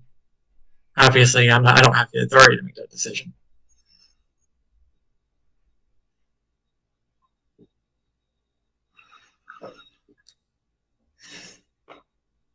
She seems like she's gonna say something, but she swallows her words and just exits.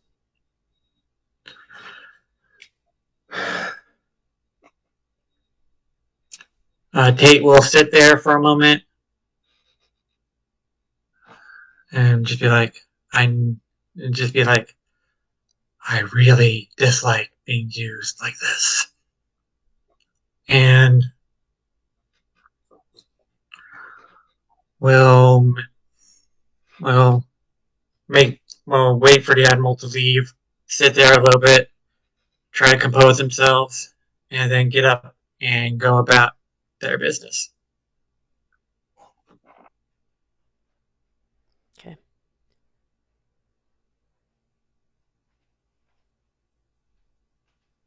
Commander Jaloryn, you are in the process of being discharged before having a visitor.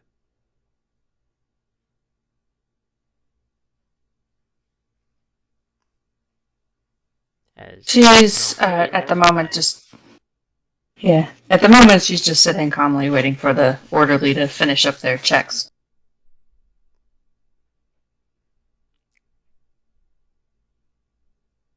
You recover quickly.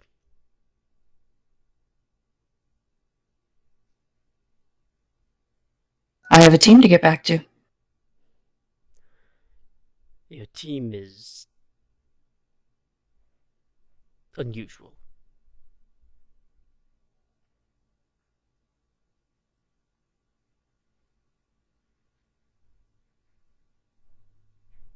On occasion, that's an ideal strength.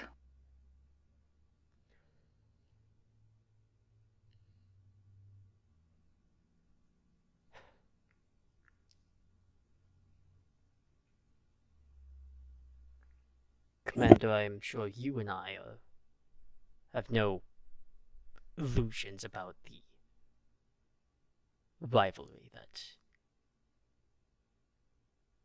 Internal Affairs has with every other branch of Starfleet.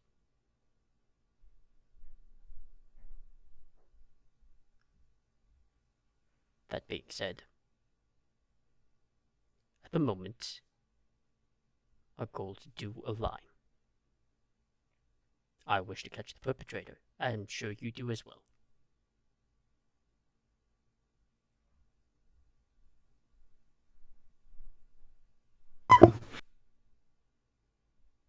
For the moment, you're correct. I'm very keen to know who decided to pull this off. As am I.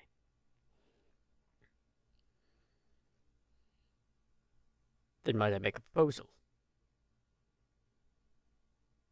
Internal Affairs and the Madrid Intelligence Office, particularly your senior staff. Perhaps it would be beneficial if this was a joint investigation.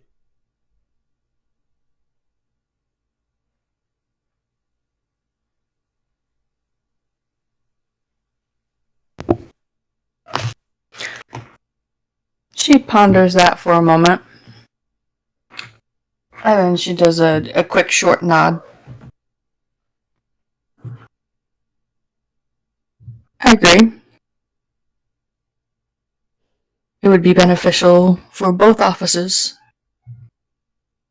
not to duplicate efforts for the duration of the investigation.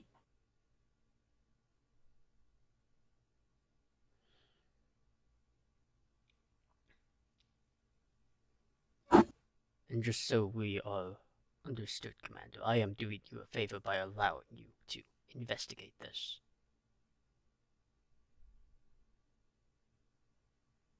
You are personally connected to it.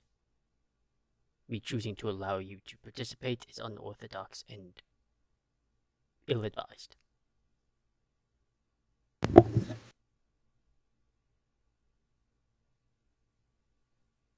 But sometimes the unorthodox uncovers the most surprising answers.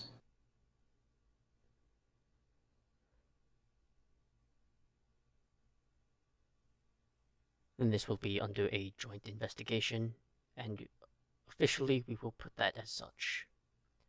Additionally, Commander, being as I am allowing this, you are allowed to participate and in this joint investigation be part of it in an unofficial capacity.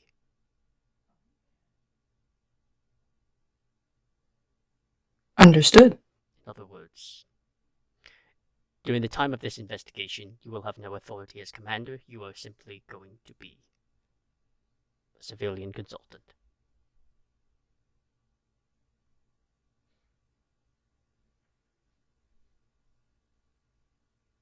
It's something I myself would have requested.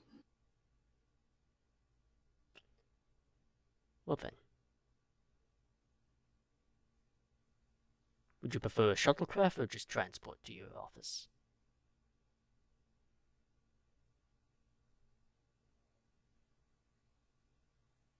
Shuttlecraft. I need to stretch my legs a little bit. The walk would do me good.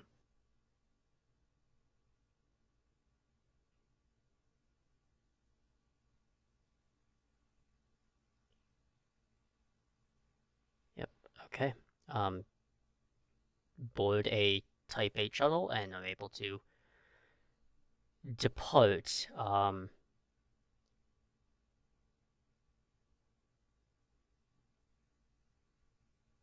think Kavai, you were the one that going through all this stuff after you've gone through the hell that is Jaloryn's security system. One of the individuals of the internal affairs has a pad and does take note of you. This is Lieutenant Viveka Tal, who is Trill. Operational colors. We'll say Kate Mara. The casting option. She takes note of you and also says with a kind of fairly friendly personality to her.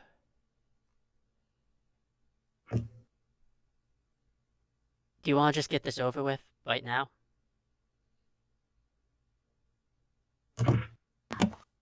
Yes, but I'm waiting on my representation. And, she will just double check to see, when they will be getting here. And, since it's gonna be a bit, because I imagine they would have to, wait for arrangements to be made. No. I was gonna say, are you gonna have to go to them? Yeah, or that. You would probably have to go to them, actually. Okay. I don't know where I'm going. Lead the way. And just so you and I are clear, every question that I'm about to ask, with your representation there, I am doing this officially as part of my job. I myself have no ill will towards you. I am simply doing my job.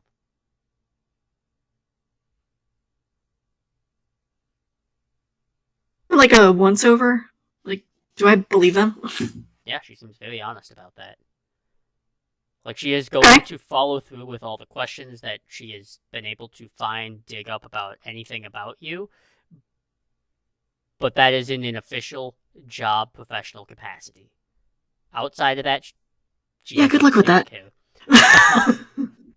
Kawhi puts their hands behind their head and, like, pulls their hair back and sort of, like, twists it into a knot rather than tying it back properly. Do you like swimming? Not always, but I have a feeling for this to work, I don't have much of a choice. Afraid not. We're going to the beach. Right, lead the way. Left over here. So you make your way towards it. You were able to meet your representation. Your purpose was, honestly, the best word I can use is just the vibing. Nice. There's definitely like the kind of translator attachment to their skull so they can speak. Oh, well, this is a absolute surprise. Usually our sessions aren't for another couple of days. Sorry, afraid this one's business this time. Yes, your message did seem to indicate something a little more urgent and pressing. Yeah. Kavai has been working very hard to put it mildly, manage their shit, and they've been doing very well. But this is a level of stressor that they're barely hanging on to. And it's clear that their body language is forced, and while they have managed to keep their pheromones in check in order to keep everything tamped down, she's definitely at their breaking limit. Here is the problem for you then, Kavai.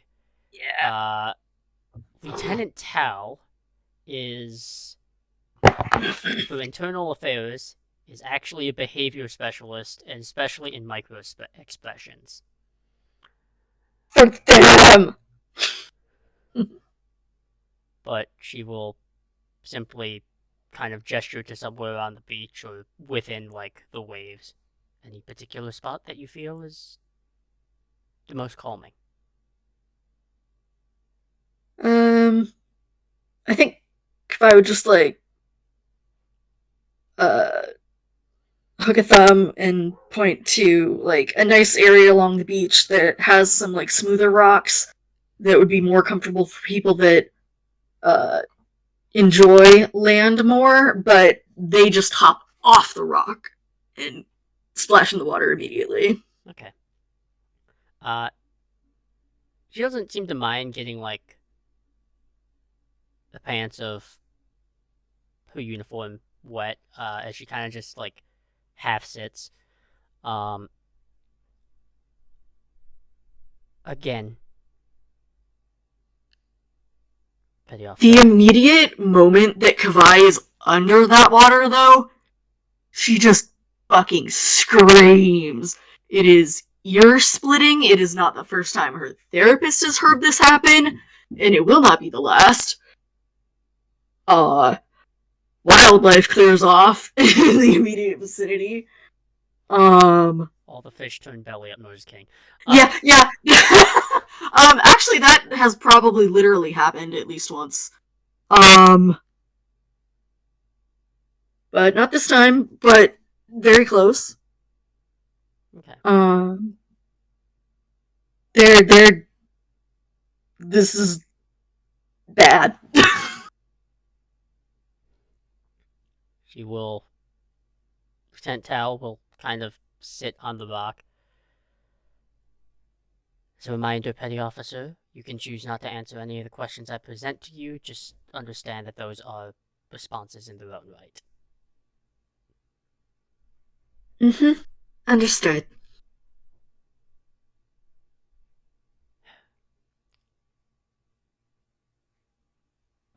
Petty Officer Kavai, on the mission to Orion, is it true that you went, shall we say, rogue in your mission? Define rogue. Off the expected mission parameters. Define the mission parameters. Espionage with supervision.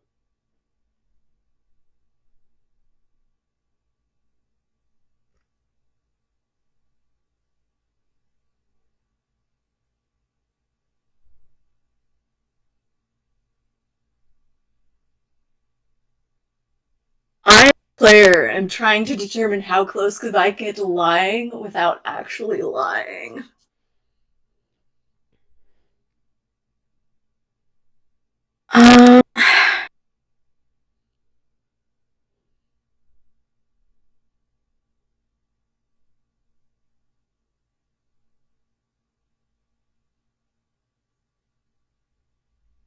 We'll come back to that question.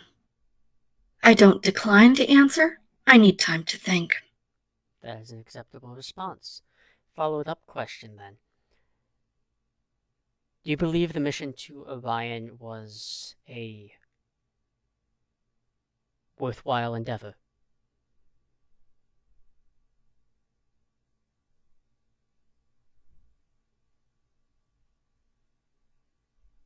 Do you believe that question is subjective or objective?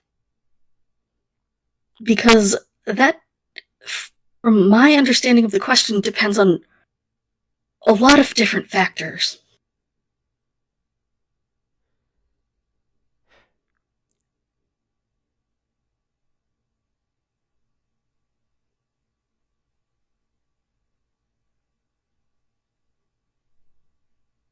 I kind of cast like a side eye over to my therapist.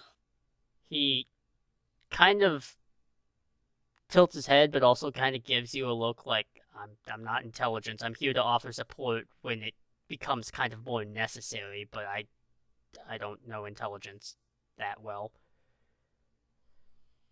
But he also kind of gives you a Their response presence like is very much reassuring. It's kind of also gives you a look like, I mean, probably, but then Lieutenant Tal kind of waves the question off. You don't have to respond to that one until you feel confident that perhaps I can shed it in a different light. By all means, they kind of lean forward a little bit. It is true that Admiral Mahil came to you with this mission, correct? Indeed. And Commander Jaloryn supported this mission? Yes. Then is it correct to assume that, in your opinion, were you prepared for the mission? Oh, but I am rarely prepared for anything.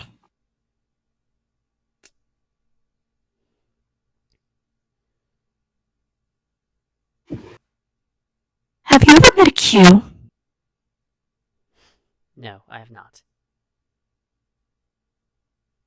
I don't recommend it. Well, that's not true. I don't recommend you meet one.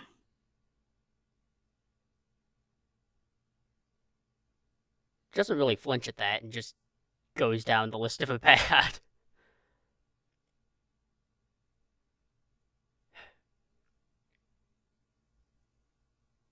From our understanding of the mission reports that were given, the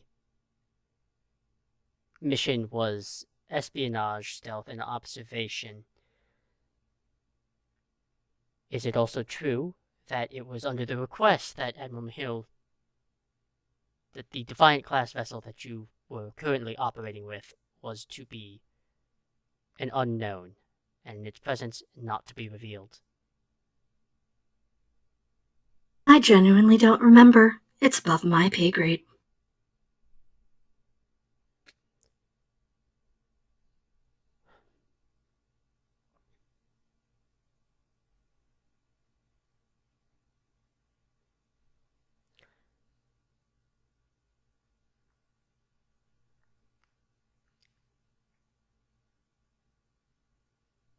How would you describe Commander Jaloryn's command style?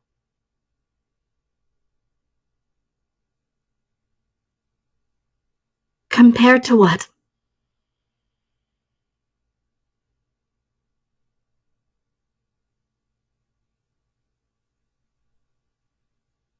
Compared to what one might find as more orthodox command styles of a more by-the-books captain.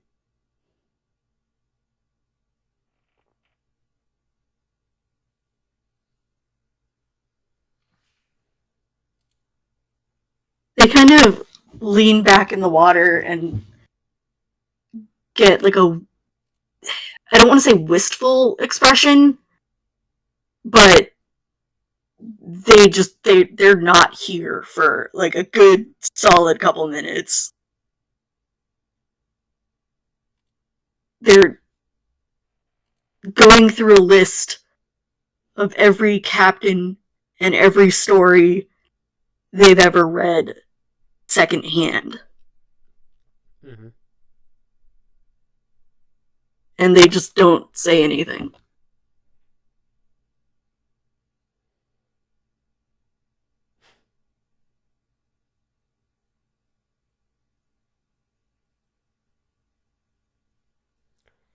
I'm sorry.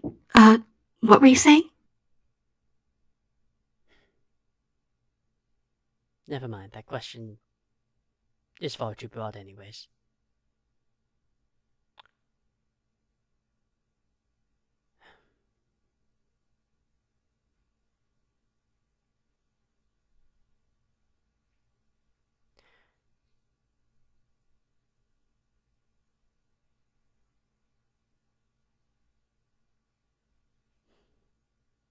For all intents and purposes, Kavai gets like a sort of expression on their face that almost looks like they've completely forgotten why they're here. Mm-hmm. Kind of stretches back in the water.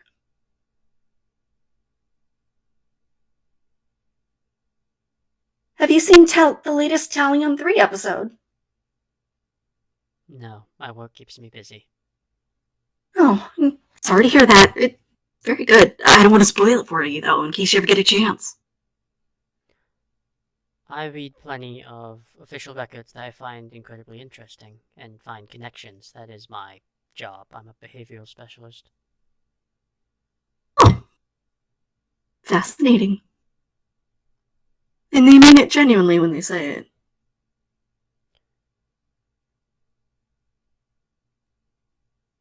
I've been taking a few classes in, xenopsychology, although rather difficult. Are you sure? Brains are weird. You seem to be doing fairly well in terms of one intelligent aspect, which is deflection.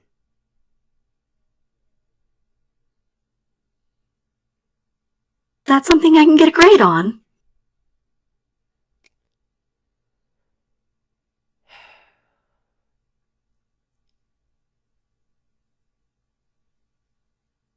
Petty officer, you Yes. very lucky that you are not being interrogated by anyone else.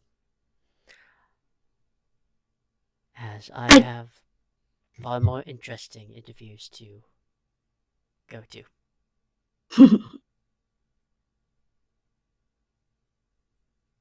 Then she will turn off the pad, and presumably whatever recording device, and throw it in like a small satchel. And like any sort of like serious expression that she has, or anything like that was like hyper dialed in for this particular job, just washes away. Enjoy the rest of your evening. And she'll wait until she gets to like where she knows the edge of her hearing would be. Mm-hmm. Sticks her hand up in the air, waves cheerfully, and just says, "Bye, bitch!" Yeah. Okay. She actually doesn't seem to. Yeah, she'll just keep going. Kavai's fine with this. She actually holds no malice. She kind of lets the water wash over and goes back to forgetting anything that's going on, as she never remembers anything that's going on, except for what goes wrong. Mm-hmm.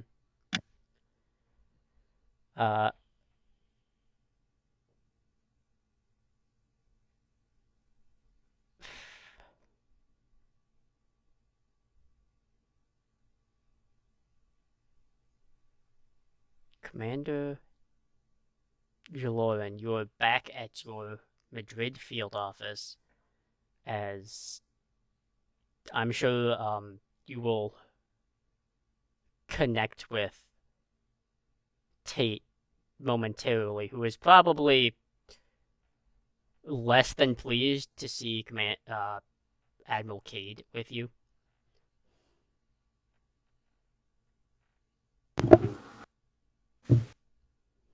Yep.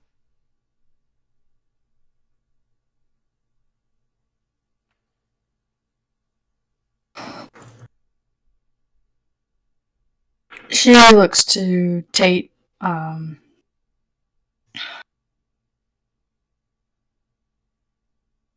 Any updates, Commander? I've interrogated Admiral Mahil. She doesn't seem to. She has opinions about your command style, but she doesn't seem to have had anything to do with the with an attack on you, and I tend to believe her on this.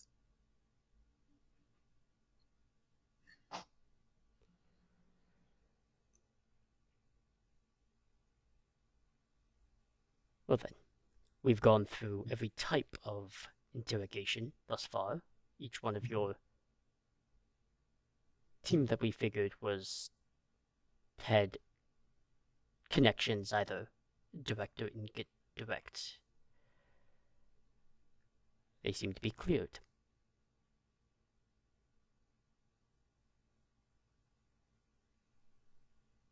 My methods may be unorthodox,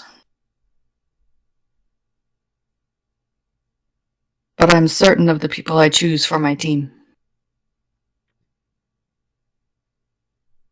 I would have to agree.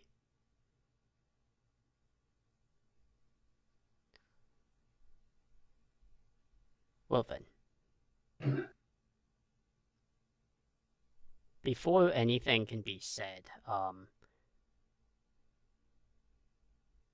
everyone within the Madrid field office, the orange alert symbol actually goes off as the whole facility enters itself into a lockdown mode. Well, that's not good.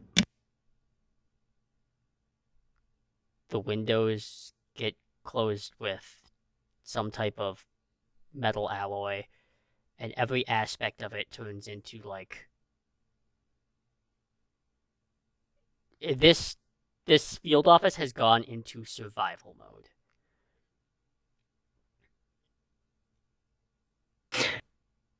which in turn kicks Jaloryn into gear.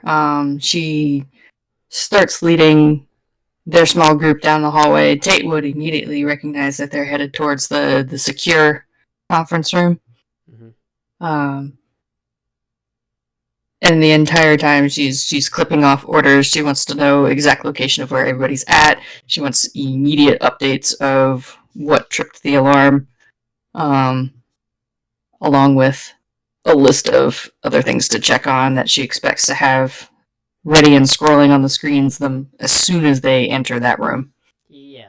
Actually, when you enter that room, there is a holographic display that you know you didn't put up, but there is. It's a 3D kind of display of Europe, and more specifically Spain, and pinged within that is Madrid, and further within that is another like blinking orange dot that you know is the location of the Madrid field office, as well as a particular symbol that is almost like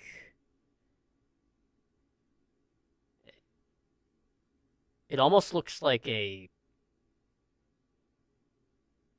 snake with two heads and kind of twisting around itself.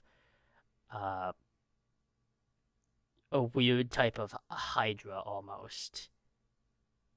Jaloryn, you have not seen this symbol in such a long time. But this is She knows it. This is the one this is the one. This is the one mission that you kinda messed up, and it's back. Yeah, it's like she lays eyes on that symbol and like the blood just drains from her face. It's like it's the one reaction she cannot cover up. And that's where we're gonna end this episode. Ah! Okay. Now we're deep in it. So It's so good to be back.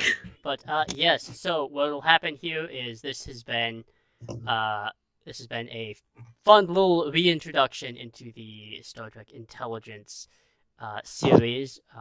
All of us can always again be found throughout various social media and this Discord. The link is in the below of the Twitch channel and our YouTube channel as well, where you can watch us do other things. I'm still editing one of the pre-recorded shows that we did a little while ago.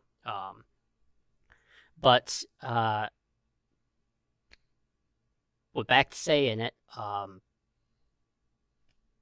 For tonight, for a minute, for a moment, for an hour, or the whole game, we hope we've been a little bit of R&R for all of you. So we will see you all next time.